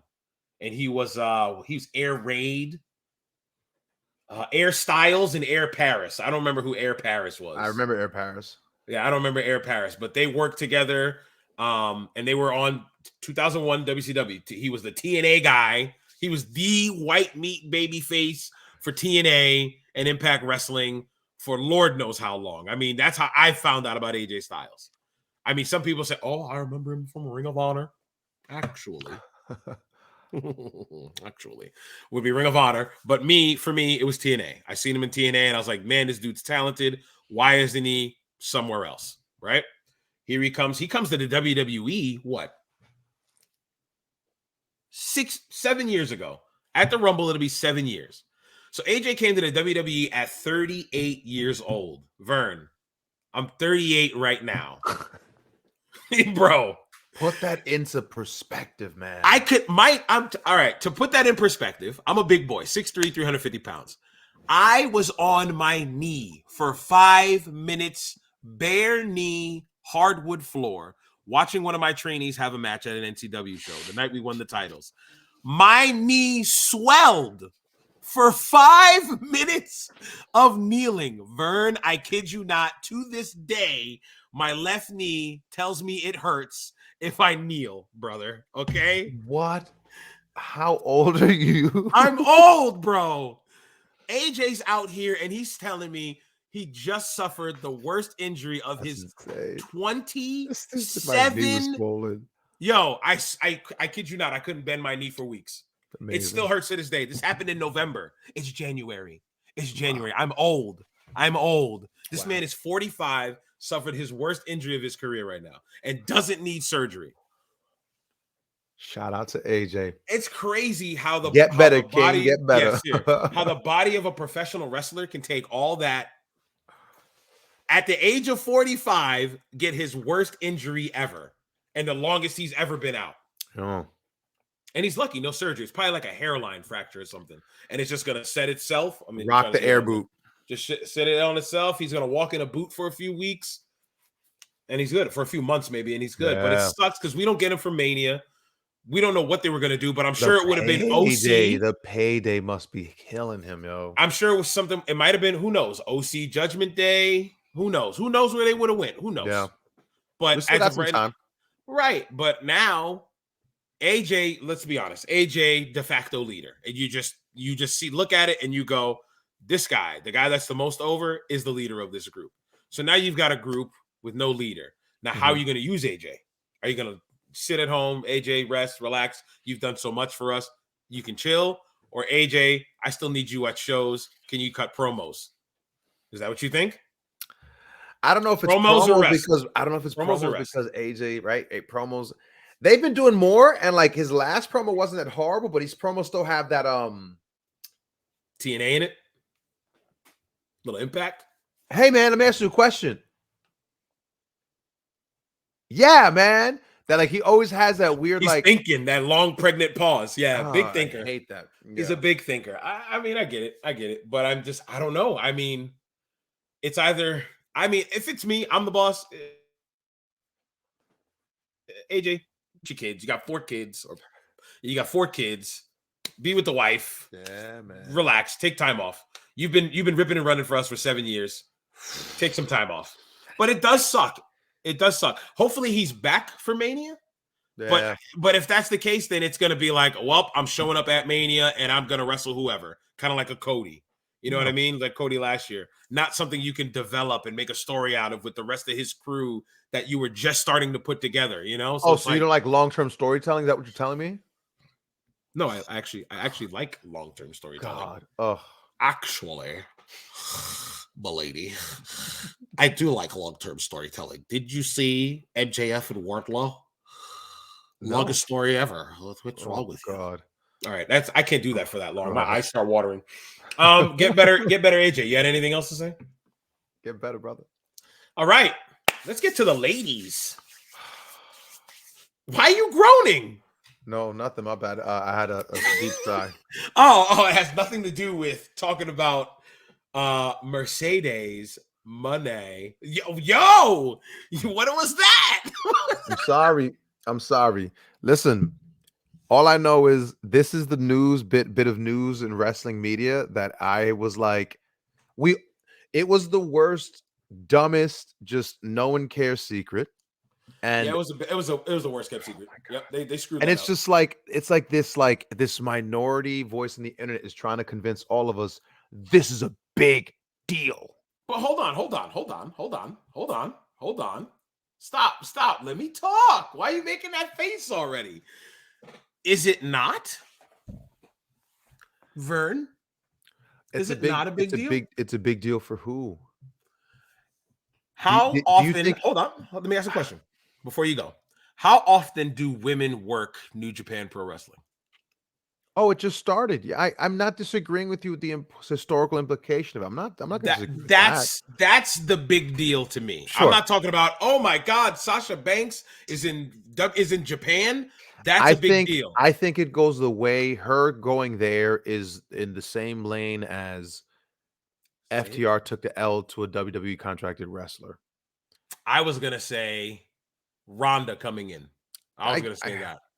I feel like they're using the Sasha name, the WWE. You don't think it's a Chris Jericho come in right on top, insta feud with the on top guy, beat the guy the first one, come back, I'll try to beat you for the second one. Drop it for the second one. Sure, why not? Formula worked for the Painmaker, right? Clockwork Orange Jericho. It worked. And then he worked Omega, didn't he? Didn't he work Omega too? That's when he first came in. He worked Omega, right? I thought it was Jericho Omega at a Wrestle Kingdom. Am I bugging? 14? Kenny Omega. I thought you meant the wrestling promotion Omega. That's why I was like, Omega Matt Hardy's promotion. That's I was just like, I don't think that's what you're okay. 14. Sorry. At Wrestle Kingdom. Oh no, Tanahashi and Jericho. Such a nerd 14. Sometimes. Jericho Omega was Wrestle Kingdom 12. Yeah. That was 5 years ago. Where Jericho allegedly was emulating Bruiser Brody, as he puts it, his favorite wrestler, his emulating Bruiser Brody. That's why he bulked up. Sweet. That's why he had to get all big on him.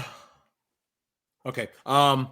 So yeah, we're talking Wrestle Kingdom 17. We're talking so to put it out there now, we won't talk about the actual show until we've watched it all in full, because we haven't watched it in full. You said you didn't watch much. I watched the pre-show and I got up to FTR against Yoshihashi and I cannot remember the other guy. God, that's going to bother me. That's fine. But in that tag team title match for the IWGP tag titles, I didn't finish that match. So I was like, you know what? It's 4 hours of wrestling. I had to work today. We're going to have to give it some time. FTR is going to take the L. Yeah, FTR drops all their belts. It's not a spoiler alert. To what's his face? It's Yoshi. You're going to make me look it up. Yeah. I can't remember. Yeah, him. Like, they dropped. Oh, that guy. That guy. Oh, I see what you did. I see what you did there. That's mean. You're mean. Because I think it's a good name. Hold on. It's the team of Bishamon, Hiroki Goto. That's the name I couldn't remember. Goto. And Yoshihashi. Yeah, that's why I was like, don't bury him. I'm not trying to bury anybody. You're like, exactly.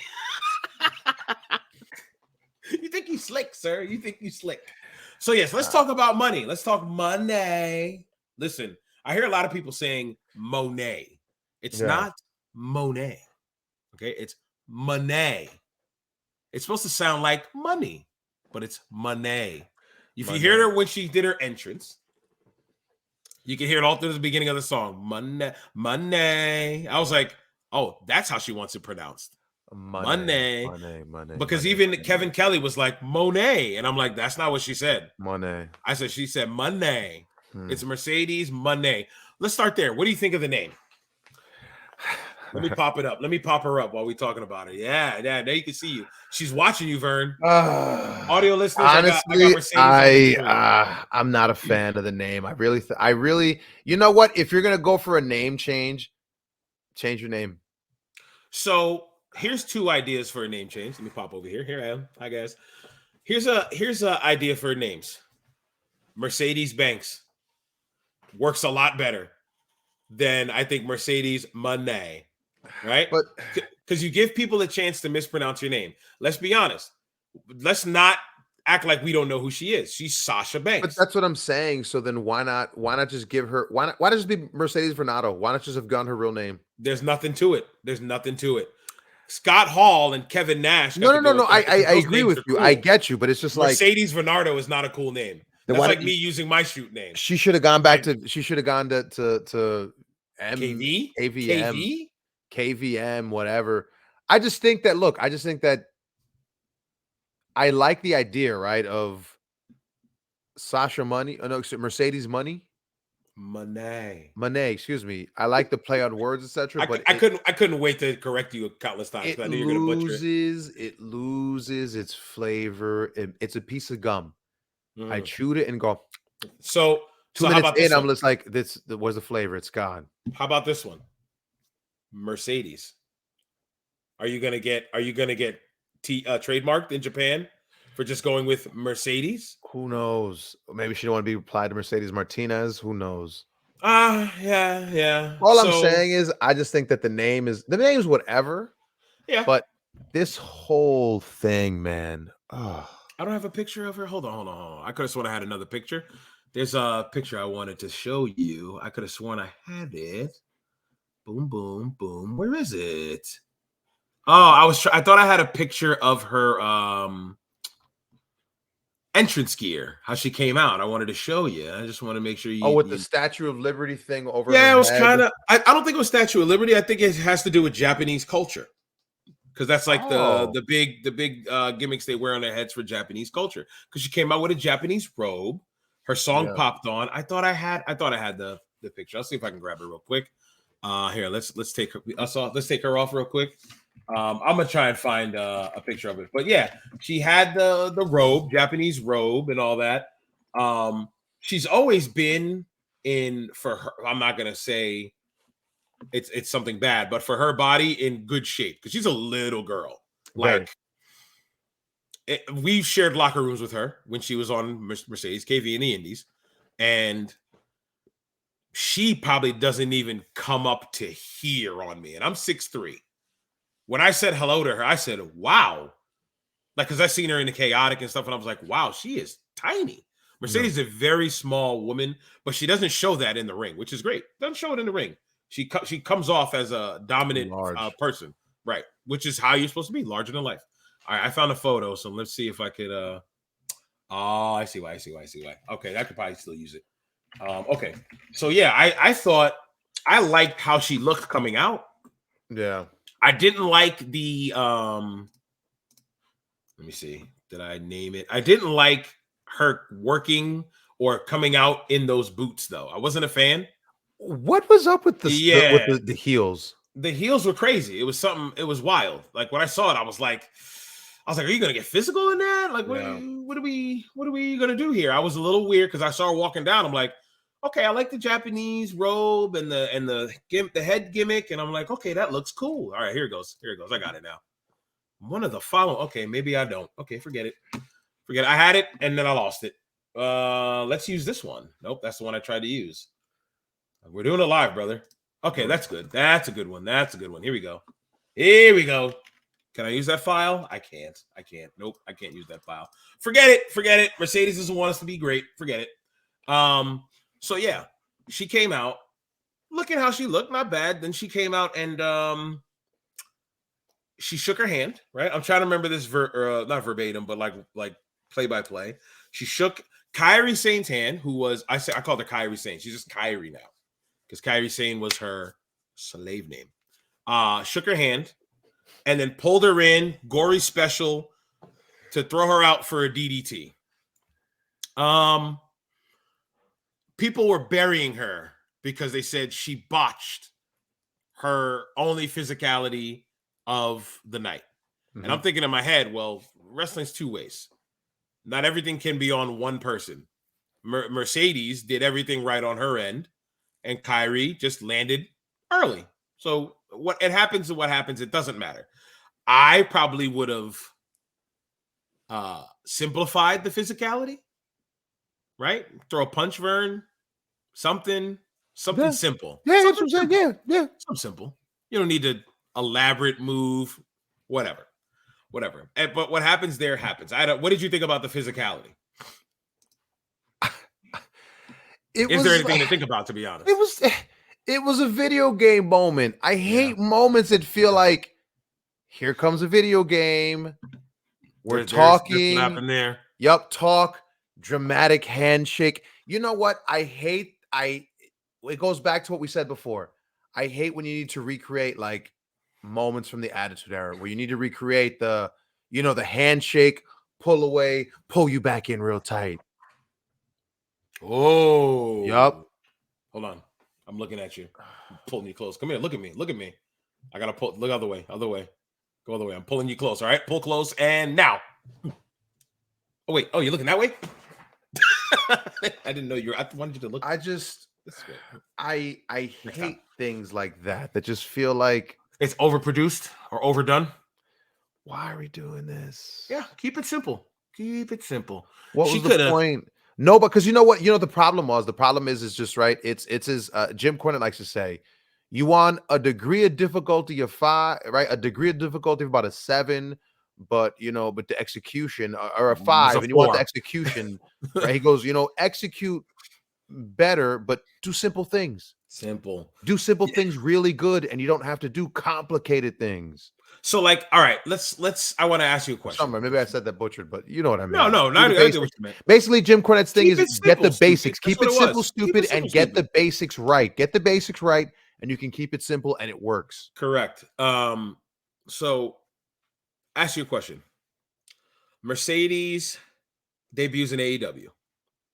She goes to, I don't know, who's the champ? No, Toni Storm. Paige, okay? If she were to show up, she has to dethrone Jade, unfortunately, right? Because there's the only person they would. Right. Let's say that's what it is. That would they would feed her Jade. Let's say that's what it was, right? Somehow she got Jade on her back to hit that move. You think that AEW crowd pops for that move and it's executed correctly? AEW fans go crazy, lose their mind. WWE, does that move get okayed? You hear I asked that, right? Did you notice how I asked that? Yeah. AEW, she hits that move because AEW would tell you it's worth it if he misses it. Because it's worth it. Listen, after what I heard from my man's, I'm not gonna put out who it is. What he said about a structure of a match that he was in for AEW television. Granted, it was dark, but it's still produced TV. The direction that he got, or should I say, a lack thereof. That's why I just said that move gets done to Jade Cargill. Does that crowd pop? Does the WWE okay that move to be done? Yeah. I don't think so. I think WWE lets her come out in these big boots. And I think WWE tells her, boot her in the face. Use the heel of the boot. Yeah. Why not? Take the boot off. Bang. Hit her with the boot. Right? Something simple. Yeah. I just cheap shot at her. It was unnecessary physicality because unfortunately the room for error was large. It didn't look good, so it just left you going. Right, and it's like, kind of like what we were talking about off air about Melo and Apollo Crews in that NXT match where he like missed the top rope famouser, and you were like, oh man, the match was awesome, but they screwed up the finish. Yeah, and it's like, all right, this moment could be huge. Like, they shot it well because they shot the right angle. Like, I'm not going to take away. They shot the right angle, etc. But you can see that clearly he misses. Right. And it's like, so she comes out, she has this good entrance. She does this physicality. And then she cuts a promo. I think that's where she starts a promo right there. And she says, I'm trying to remember what she says. She's the CEO because she can't call herself the boss, of course, trademarked IP. Come on. You're not taking that away from the machine. She calls herself the CEO. of this women's division. She's here for New Japan and Stardom. I'm trying to remember what else. But the gist of it was, I'm here, and she said, and you can bank on that, BITCH. And she said, and that's money. Is that what she said? That's how she ended it, right? And that's money. And that's money or something like that. No, I could have sworn she said you can bank on money. That's what she said. You can bank on money or something like that. What you think of the promo? I'll let you talk. It wasn't a promo. I don't know what the hell that was. That was just, honestly, just. Something's telling me overall you didn't like this. But keep going. No, it's not that I didn't like it. I was underwhelmed. All right. We'll save the overall towards the end. I didn't. It's not that I didn't like it. Doing, but just in terms of the promo just felt like, what was the point of this? You came from America to Japan, and this is what you came to tell them. Now I know what I'm naming this show, by the way. That's my thing, is just, you came from Japan? You came from America to do this? Yeah, it didn't. Okay. Sorry, that's all. It's just I just think of Impact moments. I think of Impact interviews. I think of Impact surprise entrances. Impact, someone shows up, right? We were just talking about one that I was going to bring up, but go ahead. Do you remember when Chris Jericho first showed up? And do you remember when he teased, and he would get on the microphone and he'd do this? He would go, "This is why me and you were here. Fire up the crowd, fire up the crowd." You're talking about heel Jericho, when heel Jericho came back. And he got him all to go, and then he would just, and then finally, after like 6 weeks, it was translated to heat. It translated to heat. But then after the 6-7 weeks, it kind of, right, eventually it was like he finally had to talk to, because he had to no longer milk it anymore. Yep. This was a case of, I wouldn't have minded if they just stayed quiet and didn't say anything, because there was no point to the promo. The promo was like, I get it. You sold the match, right? Yes. I would have been just as fine if they made an official press release. Mercedes Mone is calling for a press conference in Japan. She's requesting that Kairi Sane, the champion, come present. Like, I wanted the Lex Luger WCW treatment. I wanted give me that, right? I would have taken that, because that way you'd have presented her as a star, and she'd have just been the big money star. You'd have shown her getting off the plane, the Japanese, all the camera work, right? So didn't you hear the cameras when she was out there?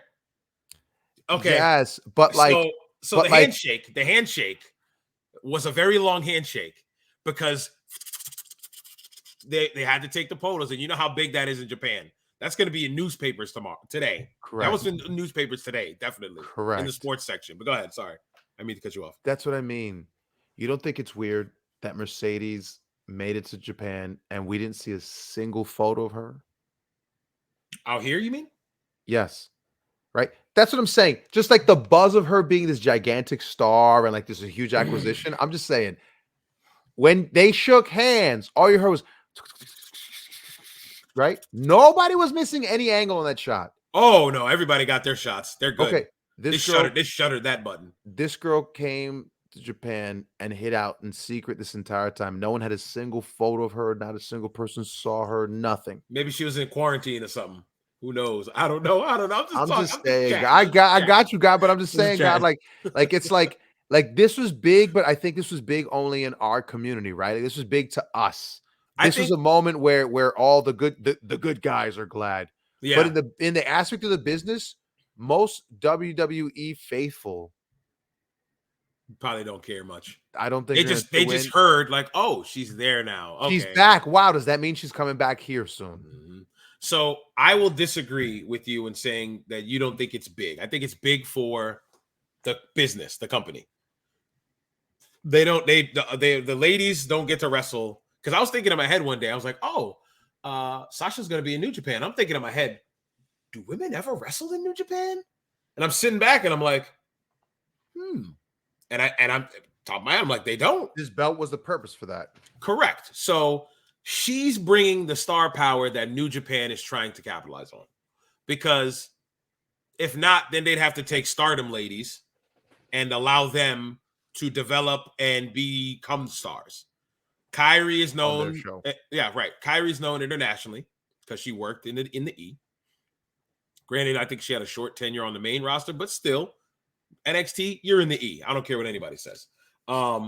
And actually, that should be the name of this episode. Actually, right now I have Mercedes Mone as the one. That's clickbait. Come on, daddy. It's clickbait. Maybe they gotta wait an hour and a half before they hear her. Yes. To hear that, hey, the music sounded like Crisscross. I got the heart of it, but I really wish you'd have gone with something else. The Crisscross. Did you hear? You didn't hear the Nipsey Hustle in the beginning? Well, that's what it is. But isn't that that's what I'm saying, right? But I'm like, isn't that the Nipsey? Isn't that the Jermaine Dupri sample at this? Like, come that's on, Nip. man. Like, nah, we claim that's Nipsey's now. Nipsey claimed that. I guess, right? Like, I guess it's Nipsey's now. Yeah. So you said Crisscross. I'm like, bruh, that was Crisscross, because I immediately thought Nip when I first heard it. Can I see? And that's so funny. Why is it you thought that? And the second I heard, I went Crisscross. Because her Cali connection, Snoop. That's where I got that from. Okay. Oh, see, so, I would have never made that connection. As far as interest, you personally. Okay, me personally, I don't care that much, but I was never that huge of a Sasha fan. I thought Sasha peaked. Sasha peaked, and I thought that Sasha's on the downward. Has been on the downward decline. So you said Sasha's reached her highest point. She main evented WrestleMania with Bianca Belair as the champion to drop it to Bianca. You think that's it? That's her pinnacle. She can't. If I'm being honest, I think she started dropping stock in her. I think that's part of the back end of her career. Oh wow. Yeah, no, I think like I think the pandemic was her trying to struggle to come back. So that's weird. How old is she? She's 30. So women. I'm not saying, and don't get me wrong, I'm not saying peak because I think she's lacking talent, etc. No, no. I know you're not. I just think with her, like, what's done has been done. You're saying whatever star they could have made her, I think it's there. It happened. I unfortunately don't see it ever getting as hot as it once was. Whatever the boss was, right? Whatever the boss was, like, I think she peaked. And that's it. I don't think she's ever going to get that hot again, period. I think her debut on her, this little segment is the hottest she's ever going to be. She'll never be this hot. It's going to be the law of diminishing returns. When she goes out, when she debuts in the US, it's going to be her biggest pop will be the first one. And it'll just be diminishing returns. Okay, so you think the next time she wrestles in America, whether it's with All Elite or WWE, in my opinion, I think. Oh, it's this. This isn't this show happening in San Jose? Yes, but that's not the same. I'm talking about American promotions. Well, that's what I'm saying. I think this is going to be her hottest. Will be right here. Second will be when she re-debuts. Either way. Okay, so for me, in interest, I'm not going to be like, I'm so interested, I'm going to start watching every single. I'm downloading New Japan World now because I want to see what happens with Mercedes. No. That's not happening. I will definitely keep a close eye on her because the only reason why I think it's because of the fraternity. She's the New England. No, of course, she's a New England worker. I want to see how she does. I think that's the only reason why I care. Don't get me wrong. I mean, no shade to her. I mean, of course. Disrespect. Mercedes was the homie. That was the homie when we changed in the back room and all that. She was cool as hell. Yeah. Shout out to her. She's a brother. I'm just saying. I just feel like whatever star she had and whatever star I think we're watching a worker who left come back, and I don't think your star is ever going to be that bright again. And that's just my opinion. I hope I'm wrong. Sure. All right. So one last thing, and then we'll move on to Charlotte. Yeah. Oh, we got to move. Yeah. We're up against it right now. So how would you have done this? How would you signed your New Japan, your Gato, you have to book this. How are you booking this? Still as it sounds, you want to know real simple off the top of my head? I'd give you the Hogan TNA debut where Hogan, Jeff Jarrett debuted there. And remember they had the press conference. And you're talking about pay-per-view Jeff Jarrett. I mean, yes. pay-per-view TNA. Pay-per-view, yes. I don't know that one. Yeah. He smashed him. Jarrett came out and just wailed him with the guitar. Yeah. Okay, I know. And the whole world went, what the hell? Okay, so that was impactful. That was a holy crap moment. That was a whoa, what just happened? Because Hulk Hogan just got juice in front of the entire meet as he got whacked over the head with the guitar. Right. That something of that vein. I'd have preferred them having a press conference, of having a confrontation at said press conference. Which works for Japan because they take it that seriously. Yes. Press conferences are legit there. So go ahead. And I think that I would have loved to have seen her star power on display, right? Like, she calls for a presser and it's a sold out event. It's a who's who. You got to be somebody to get in.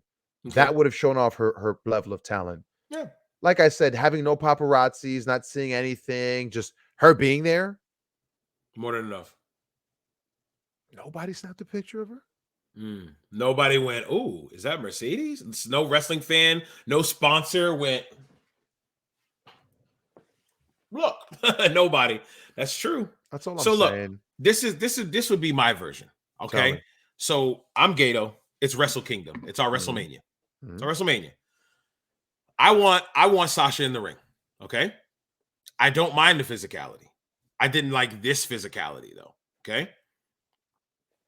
We can do the handshake. We need the photo op. I'm being a businessman here. Yeah. We need the handshake. We need the photo op because we're going to have this in the papers tomorrow. We need the photo op. Okay.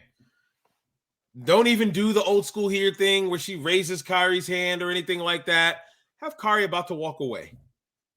Spin her around. One. Or she throws forearms. One. Drops her. Talk her smack. You know how Sasha gets all animated with her arms. She can start pacing around her. Unzip that boot. Kairi sells up. Wham! Right in the face with the boot.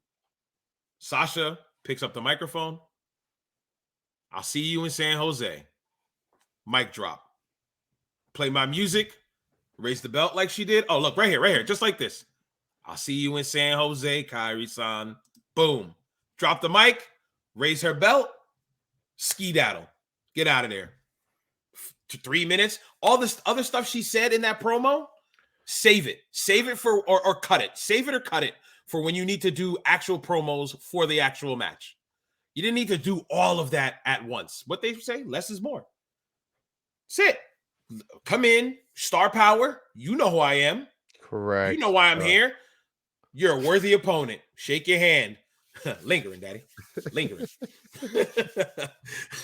Inside joke nobody will get. I love that. That's what it felt, though. That same energy of like, I'm going to Buffalo, daddy. And it's just like, why are you telling us this? I am the CEO of this. Like, too much. Yes, especially it became a story you're telling that everyone's going, should we know this? Or I didn't want to is read this part? Is this common knowledge? What are we that's why me as a fan, when I saw it, I went, I'm the CEO. What are you talking about? I'm going to take over. Because it made me groan and go, oh my God. Another person who came in and said, what? Oh, you're good. I'm thinking of something. Go ahead. Right. Another person that walked in and said, I'm taking over this company. I'm killing this thing. It's just like, does everyone who comes in here ready to kill the company day one? Is everyone who walks in always on a mission to kill the company or to take it over? Yes. I run this division.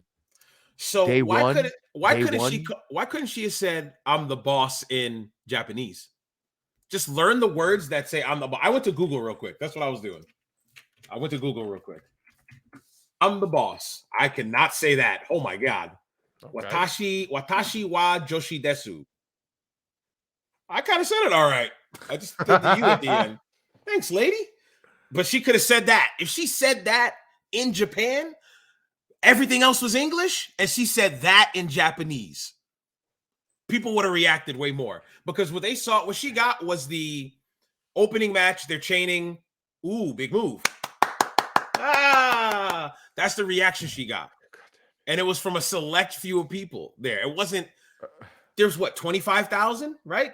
Because, they've limited the seats now ever since the pandemic. Yeah. But I think it was 25,000 there. It sounded like I was at one of my indie shows. Like, it was a couple, 190 people there.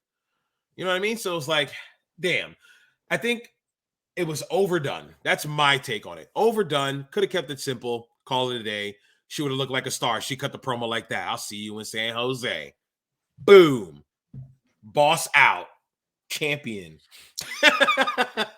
All right, let's talk about Flair. Let's talk about how they got it right here. Either way, congratulations to her. Get the bag. Monet, Monet, get the money. I hope for you real. get the money. Either way, right? Regardless of what our two dumb asses say, pardon me.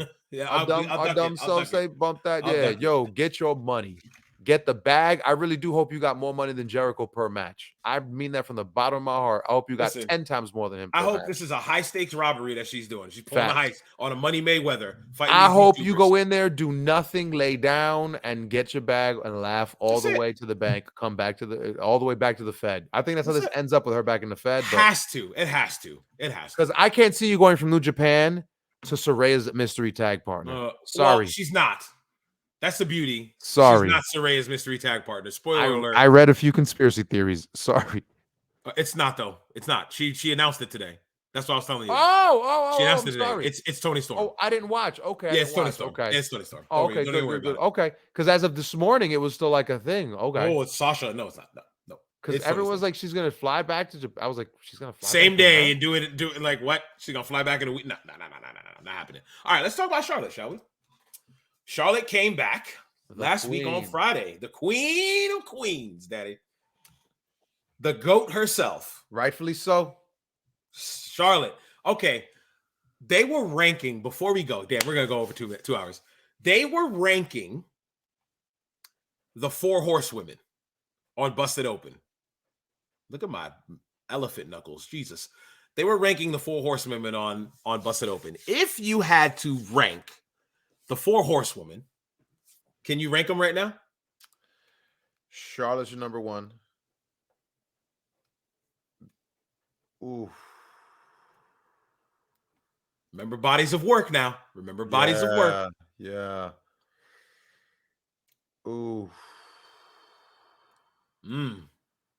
I agree body with you of work. on number 1. Maybe. Wow. I got you pondering. Because you know what? Because I'm thinking body of work, but because I know I have some gaps in my have some gaps. Sure, I'm just trying to recall, like, yeah, what did they do there? Because I feel like Bailey. I want to give Bailey love there, but I feel like Bailey's got to be at least 3, unfortunately, because Bailey just recently really started hitting it to where before she was putting it in, but in the pandemic, ding dong idiots didn't really come out to the pandemic. Yeah, right? Ding dong hello didn't. No, it was a little before that. It was a little before the pandemic. But the ding dong, but her being pandemic pandemic champion. So she carried it on her back. That's what Can I tell you that going back to that conversation just for a second? Pandemic. I feel like that didn't exist. Pandemic wrestling. I think we're gonna have to do it. I think we're gonna have to go back. It doesn't exist. Well, we're gonna watch it. We're gonna sit back. We'll probably go back and watch Pandemic Raws and SmackDowns. Yeah, like in the Thunderdome. It doesn't exist. Think about everything that happened in pandemic. It doesn't exist today. It doesn't matter. It bears nothing on today. We recall it like a distant memory, but it doesn't matter. It's like the Mandela. They don't ever mention it on television. They try not to unless they have to. Like if they're talking about Drew when he was champion, they have to. Yep. But if they can stay away from using that footage, if they can stay away from mentioning any of it, they will. It's like especially early pandemic, before the Thunderdome, when the fans were dressed as chairs. Remember those days? I remember sitting watching Monday Night Raw, and I was like, "Oh my God, this is really happening." Do you remember when they were doing the monologues mid matches? That's how Roman started his long heats. Roman be like, "I'm the tribal chief. You need to acknowledge me." And I'm like, "Roman, you are doing a lot of talking right now, Roman." God. But that's what I mean. Yeah. It's like that didn't exist. Remember when the announcers would just fall out? Yeah.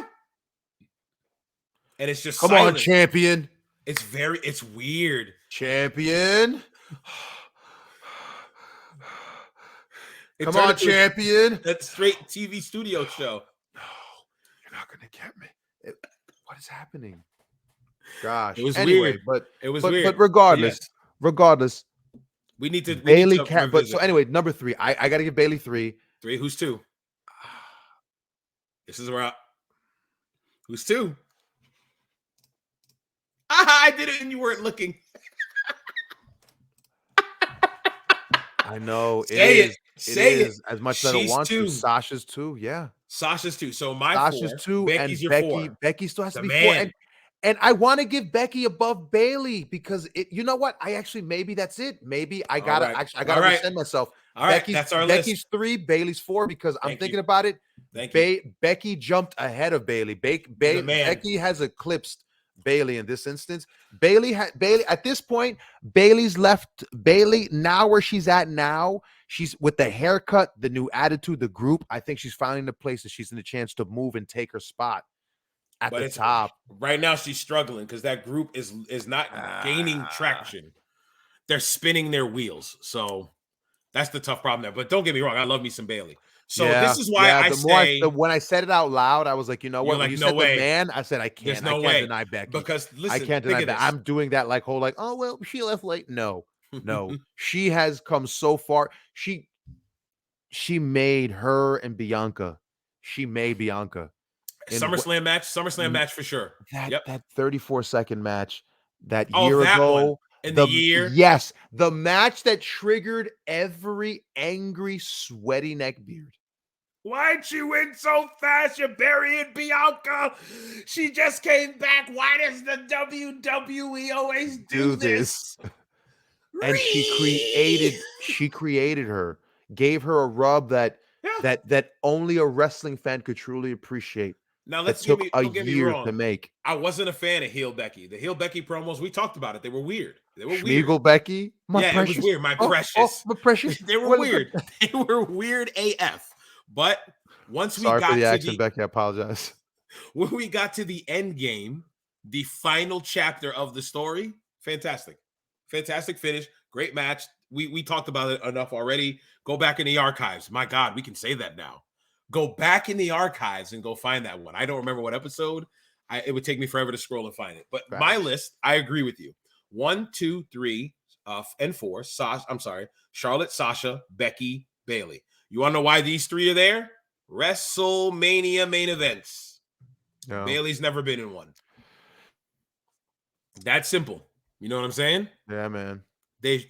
Sasha headlined with Bailey, with Bianca. Charlotte headlined with Ronda and Becky. And Becky went over for both titles. Belts, yeah. Cannot deny that. No. Only reason why Becky's not over Charlotte is just because Charlotte is on another level.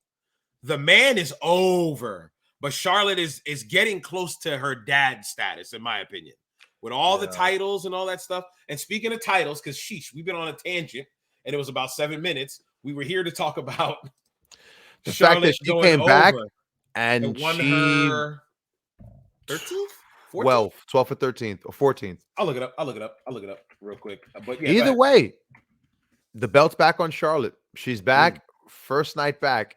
They put the belt back on her. Mm-hmm. She takes it off Ronda. 14th time. She took it right off Ronda.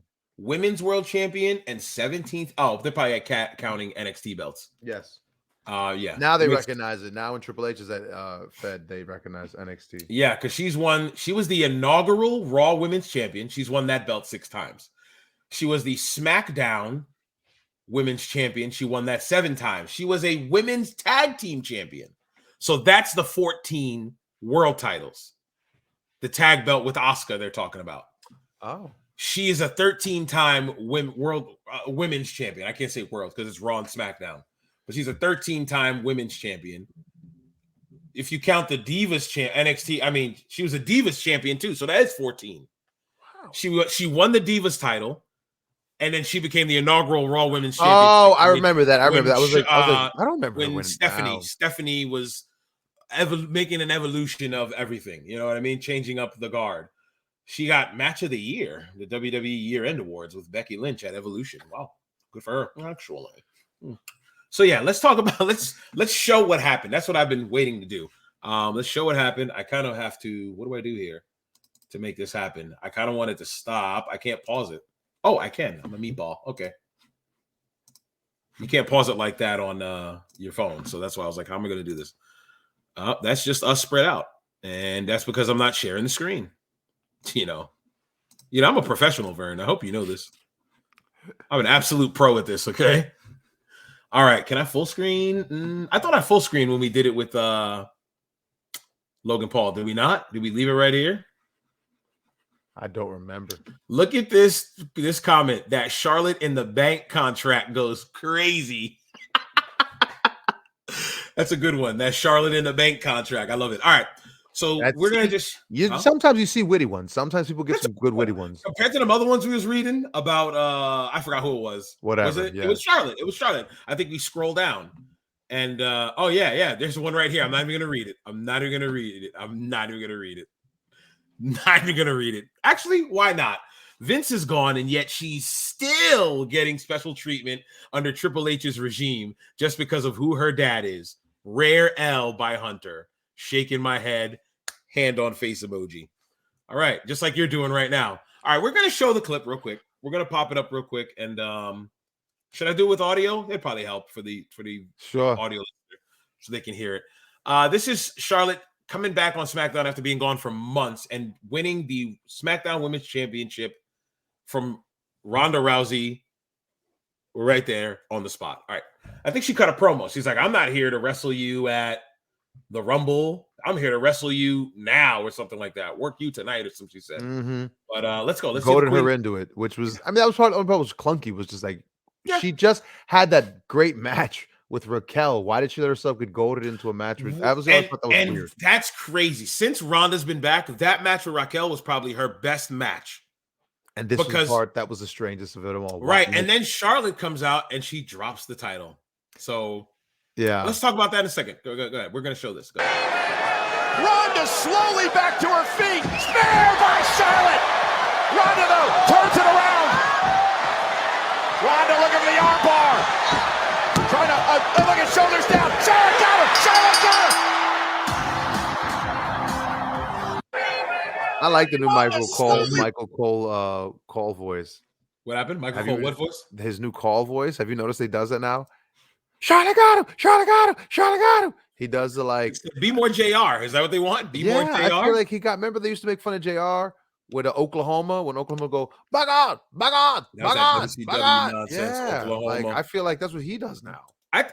We gotta give Michael Cole his flowers at some point, though. By the way, shout out to Michael Cole. I'm not bagging on him. I know you're not, but I'm just talking about in depth.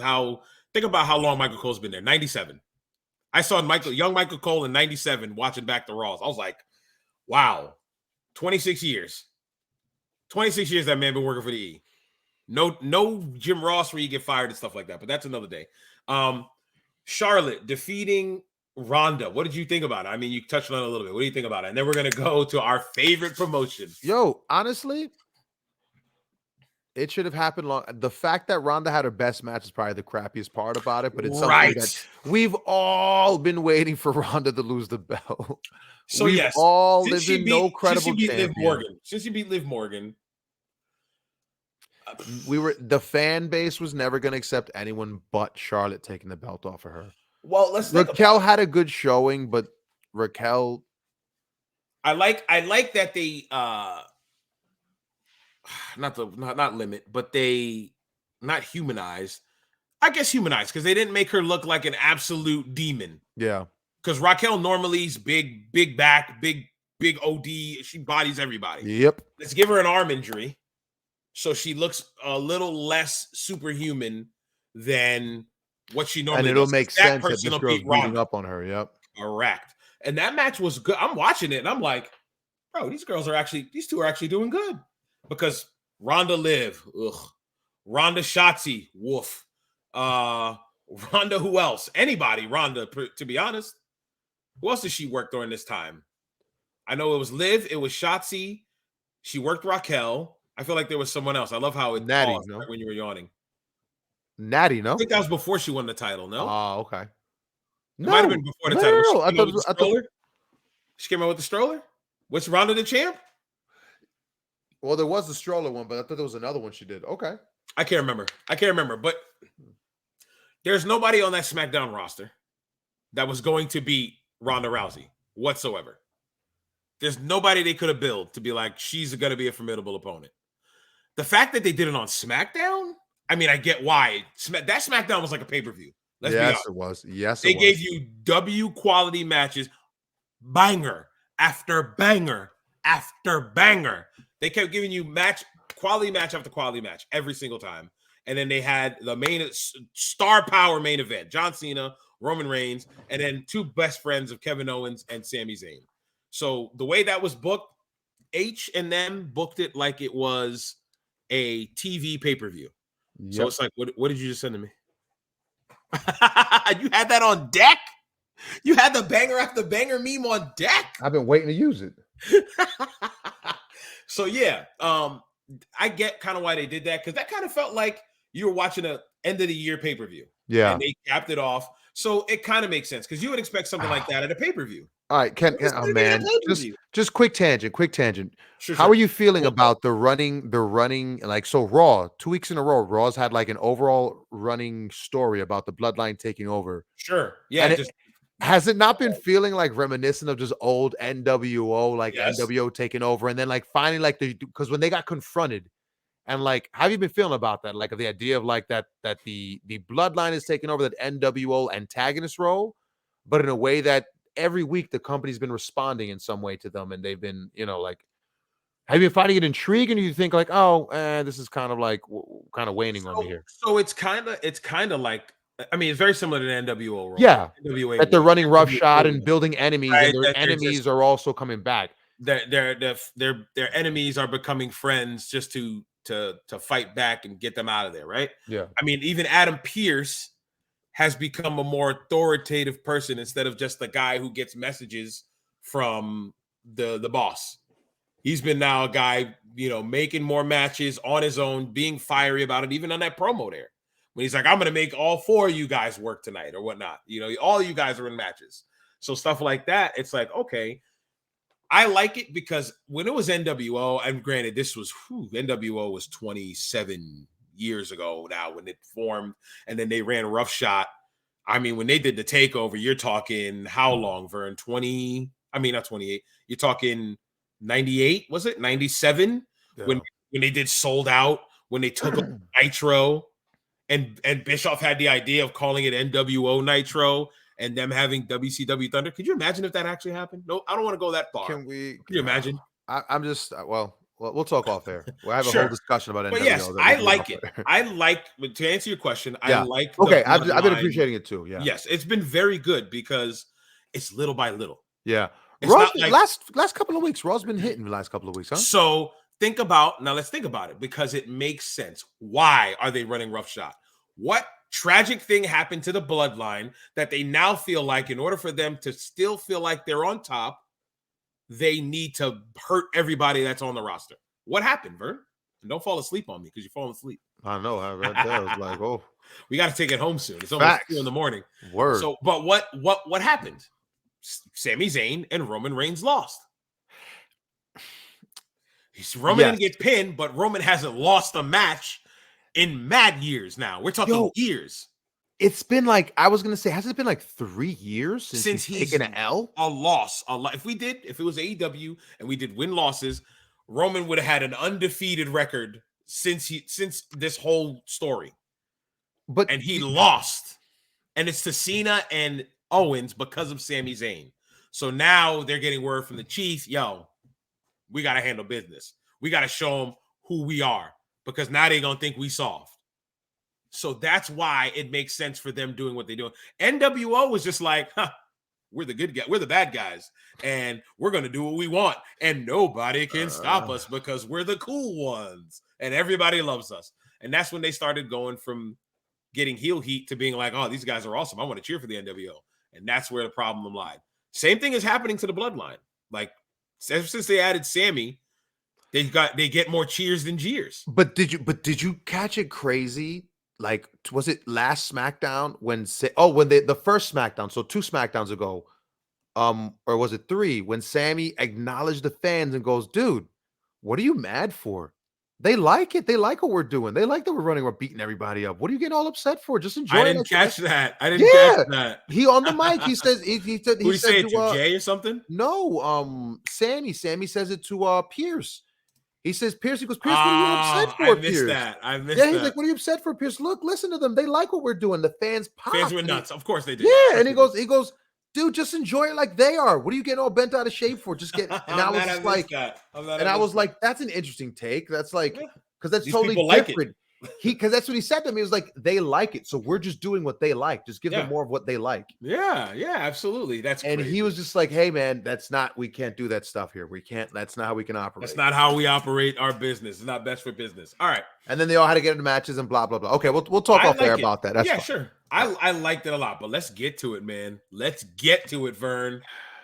Your favorite in our main event to wrap us up tonight, folks. Take us home. We're not going to dwell too long on this, but y'all remember we had our whole discussion about following a promotion, and we haven't decided yet. We were thinking about doing MLW. We're thinking we're going to do MLW. I'm liking MLW, man. I want to. Okay. Actually, I'll tell you off air about him. All right. So we're going to do MLW. So MLW, you're next on the list, and then from there we may do GCW, but we'll see. Anyway.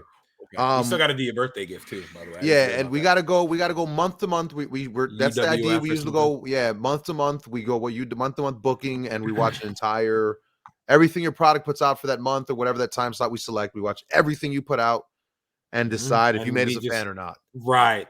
So Impact did not make us fans. And so apparently, the card. Spoiler alert: the card for what the heck's the name is Hard to Kill. What the heck? This card looks amazing. I love this poster, bro. Okay. Do you know? I love this poster, bro. Now that Josh Alexander is officially the longest reigning Impact champion ever in the history of the long history of the damn title, he's the longest reigning champion ever. Yes. This kid is killing it. He's amazing. They've built this match up. Bully got what he wanted. He got everything into this match, interest into this match. There's been some weird spots. There's been a bunch of botches. There's been a whole bunch of just awkward promos, but it's okay. Hey, it got us here. Hey, Vern. Just enjoy wrestling. No, you can't trust that bully. I hope you know that. This guy right here, you can't trust him. Hey, Vern, it's 6 weeks later. Hey, Vern. Did you hear me the first time? You can't trust this guy. Hey, man,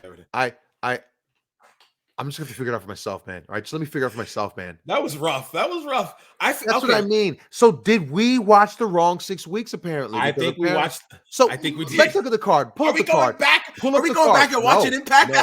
No. I won't be lied to. This is a bait and switch. I refuse. Read the card, please. Read the card. This card is fire, Vern. I looked at the card right before because I didn't know the card up until how long we been on? 2 hours and 6 minutes ago. I didn't know the card. Spoiler again. This show's sold out. It's been sold out as a couple of days now. They sold out all the tickets. So they're going to be live. I always do this. They're going to be live from Center Stage in Atlanta, Georgia, which is a great building. They've been running shows out of that building. They used to do WCW Saturday Night in that building. Like, it's a historic building that they're running. And I noticed Impact does that a lot. When they were in Poughkeepsie, they were in a historic building too, that the WWE used to do TV tapings at. So I think that's the thing they do. Before I read the card, I just want you to look at this poster. For audio listeners, Bully Ray's got his chain. He's kind of looking like Goliath to Josh Alexander's Davey. It says Friday the 13th behind him. Bully's got this great visual, great facials on there. He's in his gear. Josh got the belt draped over his his shoulder. It says Impact Hard to Kill. The word kill has a coffin around the letter I, and the letter I is lowercase to look like a body inside of a coffin. It's great work. After we buried him for Overdrive, I was like, that's the Fast and the Furious font. Yeah. Come with this? Right. I was like, y'all stealing. Y'all took some Fast and Furious font. You're stealing. Even though the font, isn't this the Friday the 13th font, though? I don't think that's the actual Friday the 13th font. I'm going to look now. Now that you said that, now I got to look. Hold on. Oh, no. Wait. It's close. It's okay. Jesus, but it's I'm not gonna pop it up. I'm gonna pop it up. Right? Hold on. I'm gonna share the screen. Hold on. Let's get rid of that. I'm gonna share the screen. This is from the video game. Share. Bam. Boom. Bam. That's from the video game. It's close. It's close. Listen, give Impact their flowers, Vern. I am. I'm just saying. Give them their flowers. So, very good poster. Wait, can we go back? Can you go back to the cover of that game real quick? Friday the 13th? Yeah, could you go back to the cover of the game? Yeah, hold on. What am I missing? Impact, pull up the Impact poster. Okay. Same energy. Why'd you do that? Same Why'd energy. you do that? Same energy. Tree. There's a tree. Oh Tree no! under the logo. Oh no! Okay, no. We're not burying him. We're not burying. No, I'm just saying, same energy. All right, that was weird because you pulled it up and I just went, wait, what? No, I like this poster. Damn Okay, it. but I'm just saying, same You're right, energy. how No, he's peering over him. I mean, don't get me wrong. I'm sure they were like, "Hey, let's do a Jason-esque kind of." I see it and I see David and Goliath. That's the first thing I think of. David and Goliath. okay, but I just think that I didn't see it either. But the second you pulled the two posters, I was just eerily similar. The energy I was getting from both of them. Okay, but great poster in my opinion. Anyway, go to the card. The card. Sorry, sir. The card. No, please. You're so this stupid poster that they ripped off of the video game. It was great. Don't hate on that, man. Listen, 7 matches so far announced for this. This show is next Not week. long enough. January 13th. You said not long enough. I mean, it's only half of an AEW card, so we should be done in about 3 hours. Yeah. So I'm sure they might add one more, like a pre-show match. They don't have it listed here, but they've got another week of TV that we will not watch because we gave them about 12 hours. Here's the secret to do an Impact. Skip the pay-per-views. Just watch the TV. Yeah, skip the TVs. Watch the pay-per-views. Go pay-per-view to pay-per-view and let them tell that story right before the match comes. Yeah, because it's easier to digest. Yeah, 2 hours of Impact all the time. There's some nice spots, but sheesh, it's rough. But I bet from this card, whatever they were doing, I don't know. They must have worked. So let's talk about it. I'm gonna go from bottom to top. So we got Joe Hendry, the Impact Digital Media Champion, taking on Moose. I don't know how they got there, but I would have loved to see that story unfold. Okay, because you don't say his name. I can't wait to see the package. I can't wait to see the package. That's it. Because TNA, they make great packages. We talked about the production. So that's what I'm saying. We're solid. We are watching TNA the way it's meant to be watched. The way it should One be, pay-per-view at a time. So we then have a triple threat match. They call it a 3-way, but it's a triple threat match for the number 1 contender to the Impact Knockouts World Championship. It's Deonna Purrazzo, Masha Slamovich, and Taylor Wilde. The triple threat allows Masha to be Masha. Sure. Deonna's a beast. Taylor Wilde, I hope she got her cardio up. But if she doesn't, she can breathe while the other two interact. So she'll be good to go. And then we got the only match. All right, let me just go. Impact X Division Championship match, Trey Miguel, Black Taurus. Next match is the Motor City Machine Guns, the tag team champions. Yeah, they beat Heath and Rhino? Yes, the other day on TV. I'm glad we don't want. Okay. Motor City Machine Guns, the champions against the major players, which is Brian Myers, Matt Cardona, Heath and Rhino, and the Bullet Club, which is Ace Austin and Chris Bay. Those are literally their tag teams. That is like all their tag teams in one match. Am I right? What other tag? These are the only tag teams I've seen. Isn't it was VK, the Kingdom, the Violent by Design, or is that a tag team right now? Because last we saw it was Deaners. The last we saw, it was Deaners. Whatever the name of whatever the name of Deaners group is, I don't know. But I'm just saying, are they even a tag team? I don't know. Who cares? Something tells me you don't really like Impact Wrestling, sir. Are you mad at Lance Storm still? That liar. 6 weeks. Give it 6 weeks. If you give me my 12, give me my 12 hours back, Lance. Give it a month. If you give it a month, you'll be a fan, guaranteed. We gave him 6 weeks. We went to the pay-per-view. Ugh. You just got to watch pay-per-view to pay-per-view. All right, so that is a 4-way match for the Impact Tag Team Championships, the World Tag Team Championships. Then we got Eddie Edwards. Wake up. You falling asleep on me. Wake up, Vern. We're almost done. We're taking it home. Did this put you to sleep? Eddie Edwards versus Jonathan Gresham?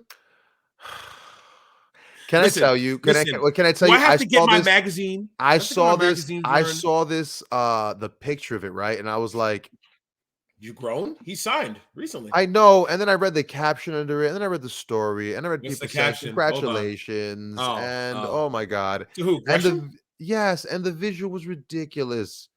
Gresham was there looking like a He-Man action figure, just all upper body. Whoa. That boy's swole, boy. Yeah, Gresham, a big dude, bro. And it's like he's a little big dude. I get it that Eddie Edwards is the Impact gatekeeper, but yeah. I wonder what story this was. What was the story? Can't wait to see the package. You know what? I love that phrase. Even though that phrase sounds crazy when you think about it. Can't wait to see the package. But I can't wait to see that video package because it's I'm sure it'll be silent and totally tough. So Let's see this Jonathan Gresham, okay? Jonathan Gresham having had 6 Gresham months said, off or whatever, having had all do this we time need to, off. and he doesn't feel like he needs to be a character. Correct. So let's see what this promo package brings out. All right, 2 more matches and we're going home, Vern. Facts. You're killing me. This is it right here. This is the one. Everything else, these other 2 matches, these other matches don't matter. These 2 right here are the only ones that matter. And I'm speaking in jest, of course. Jordan Grace versus Mickie James, Mama Mickey, in a title versus career match for the Impact Knockouts World Championship. Okay, because that could be fun. This is what I called way back. I don't know if you remember that. Of course. You When said we first started, this is going to be the best ending, and I said, this has to be it, right? Mickey's career is it here. And Jordan you said goes this is over. it. You're saying Jordan goes over. Yeah, Jordan goes over. Jordan's going over forever, and you predicted this match, so shout out to you. So, by the way, can we just say you and I joking around in this podcast have predicted some weird stuff in wrestling? And it's happened. You predicted Jericho and Ricky Starks. What? What? I was like, how did you were like, who's the guy that's over right now? And I was like, Ricky Starks. There you go. And I'm like, AEW the very next week. I'm like, what? Yeah. I was like, Vern's on the payroll. He's on the payroll, bro. No, but I'm telling you, right? Like you and I get stuff right, and it's just like, come on, we're just 2 dudes who sit here BS with each other, and it's like, why are we getting this stuff right? Come on, we got the brain for it, Vern. That's why I'm not trying to put ourselves over. Facts, but we understand the business. We get where things are trying to go, and we put our logical mind to the stories that these people are trying to tell us. So that's why you can watch and observe and be like, okay, it's got to be Mickie versus Jordan. Jordan's the dominant champion. Yeah. Mickey's on this run. I'm sorry, I love you. What if? Finish. What if? Don't say it. What if? What if what? Mickey goes over and she's the champ? What then every match is hers as a title shot and she loses? Who does she put over then? She drop it? Does she drop it to Masha, giving Masha's big win? She's putting her over. By putting her career on the line, Mickie is putting her over by giving her very last match, Vern. She don't need the belt. Did Mickie need the belt at all? How many stories captivated you in those 6 weeks? Oh, no, not at all. I'm not saying anything about Mickie's storyline. Mickie's storyline was probably the most intriguing TNA. I just feel like in my mind, it's just like she's going to win it because this is TNA. Wait, she's not from Atlanta, Georgia, right? If this was AEW. I think she currently lives there. I think she currently lives there and resides there with Nick. Please don't tell me that. She's from Virginia or something, right? Oh, okay. Oh, come on, Mickie. Don't do that. Mickie, she gonna get Tony Khan. I mean, I'm gonna spoil it because probably people haven't seen. Well, by then they'll seen it. They were in Seattle, Washington last night for AEW. Do you know who's from Washington besides Bryan Danielson and Swerve Strickland? Yes, of course. Who? The guy that MJF casually calls a school shooter. Darby Allin? Quote, MJF calls him that. Yes, Darby Allin. Yeah. Darby Allin wrestled Samoa Joe for the TNT Championship tonight.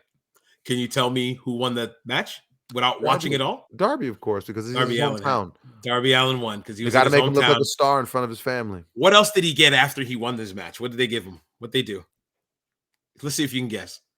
Something Tony does every time in his hometown stuff when people win belts. What do you get? Big balloons and celebration and pyro and all that. Confetti. Yeah. Confetti. When I saw it, I was like, come on. You just why would MJF need confetti?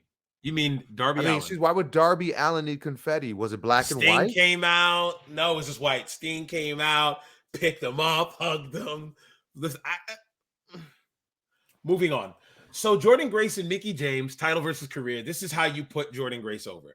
Keep her as your champion, keep her dominant, groom someone else to be the one to work her afterwards, which is either Purrazzo, Masha, or Taylor Wilde, right? Excuse me. And let Mickie be on a merry way. Give Mickie a job in the back because obviously Mickie knows. Oh, Mickey's done. Yeah, Mickie said she's done. So if she's done, she's done working. She's not done being. Yeah, she's done working. Yeah, no, but she's done working. This is what she don't need to do anything else. This story's been going for a minute. It's very reminiscent of Ric Flair's, but just in a different light because she was looking for the opponents. As opposed to honestly, but she's also gone into more gracefully than Flair at this point. Yes. At this point, Flair was getting punch drunk at this point in his career, and it wasn't graceful. Oh, sheesh.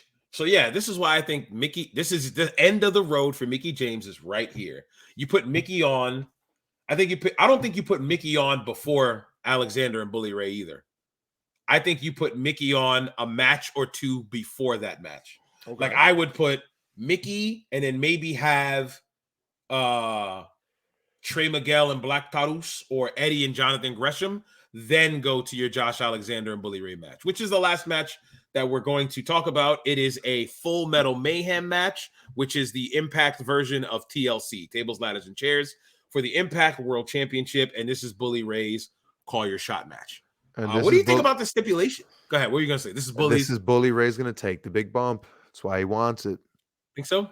He's going to take his bully bump. Doing his ladder bump? He's taking his ladder bump to the tables on the floor? Yes. Sure. Okay. 100%. Sure. 100%. He's going to take his ladder bump. That's going to be his big bump, and he's out. I think Josh wins it in the end. You know what I would do if that's the big bully bump? So, Alexander's wife. What? Josh is down. Oh, the wife pushes the ladder? Wife pushes the ladder into it. That's what I would go with. Or maybe she tries and she struggles because it's a woman. But I think a woman could push a ladder. If this was AEW, it would be the wife and the kid, actually. It would be the wife pushing and it at the same time. Get a leg, son. The baby, son. By the way, you want an AEW contract? I got a 10-year-old. You know, like y'all can start working. Let's not do that. Yeah. Eddie's kids would run out. It would be all the kids from AEW. They would all run out and help push the ladder over. Yeah, exactly. But no, I think if she pushes the ladder over, or in some sense where she gets involved, because all this started at the end of that pay-per-view when Bully yoked her up, so I'm going to pile drive her. So you've involved her physically already. Or Tommy, or would it be Tommy getting? Or Tommy in the finish. Sure, or Tommy. Yeah, I don't mind it, but I think you need some Gaga there if you're going to do the big Bully bump. I don't think it should just be Josh shoving the ladder over. Gotcha. Yeah, no, but I think Bully takes either way. I think he takes the big Bully bump, and we see Josh still champ. No, Josh still champ. I think Josh retains. I think this pay-per-view is actually going to be really good. What sucks is I won't be able to watch it live because I'll be in Dallas for work again. Gotcha. So I'll have to watch it on the replay or probably on my phone or something. Actually, what's that, a Friday? Maybe. We'll see. We'll see. I'll give it, but I'll definitely have it watched by then. We definitely got to have Wrestle Kingdom watched by then. 2 hours, 21 minutes, Vern. Wave the pencil. Let's take it home, brother. Let's take it home. I think Friday I'm going to watch it after they filmed it all and I get a chance to decompress the files. I'll watch it. You mean Saturday then? Saturday. Friday or Saturday. One of them 2 days I'm going to watch Friday. It. Oh, does it air Friday? Oh, then I'll watch it Saturday then. Friday the 13th. So yeah, because I got to be able to. Oh, I know what I'll watch it on my way home. I'll watch it on my way home on the flight. Gotcha. Boom. There we go. All right, my man. Music's playing. We need to get you some sleep. Facts. I should have brought you a pillow or something. All right, music's playing. It's because we started so late. Because we got to spend 2 hours pre-showing for nothing. Just pre-show. It's just we always got to do the podcast before the podcast. Yeah, it's a pre-podcast. They don't know about that part yet. That's our part. All right, music. Wait a pencil, Vern. Where's your pencil? I waved it already, but I'll wave it one more time, brother. Wave it again. All right. Oh my God, did I forget how this goes? All right, oh man. And on that note, let's start there. And on that note, for my man, please, I hope I point the right way. I am going to point the right way. Vernon Somoza. 2 hours we didn't touch tips, sir. Bring it to me. Touch it. All right. 2 hours we didn't touch tips. I would have been upset we didn't touch tips. I would have been upset. For my man, Vernon Somoza, I am a Frank Champion, a.k.a. Frank Champ Dam. This has been the 23rd, the Michael Jordan episode of the Pay Window Podcast on the Sandbox Podcast Network. I said that part, okay. I am me. He is him. We are they. Say peace, Vern. Peace, Vern. And we're out of here.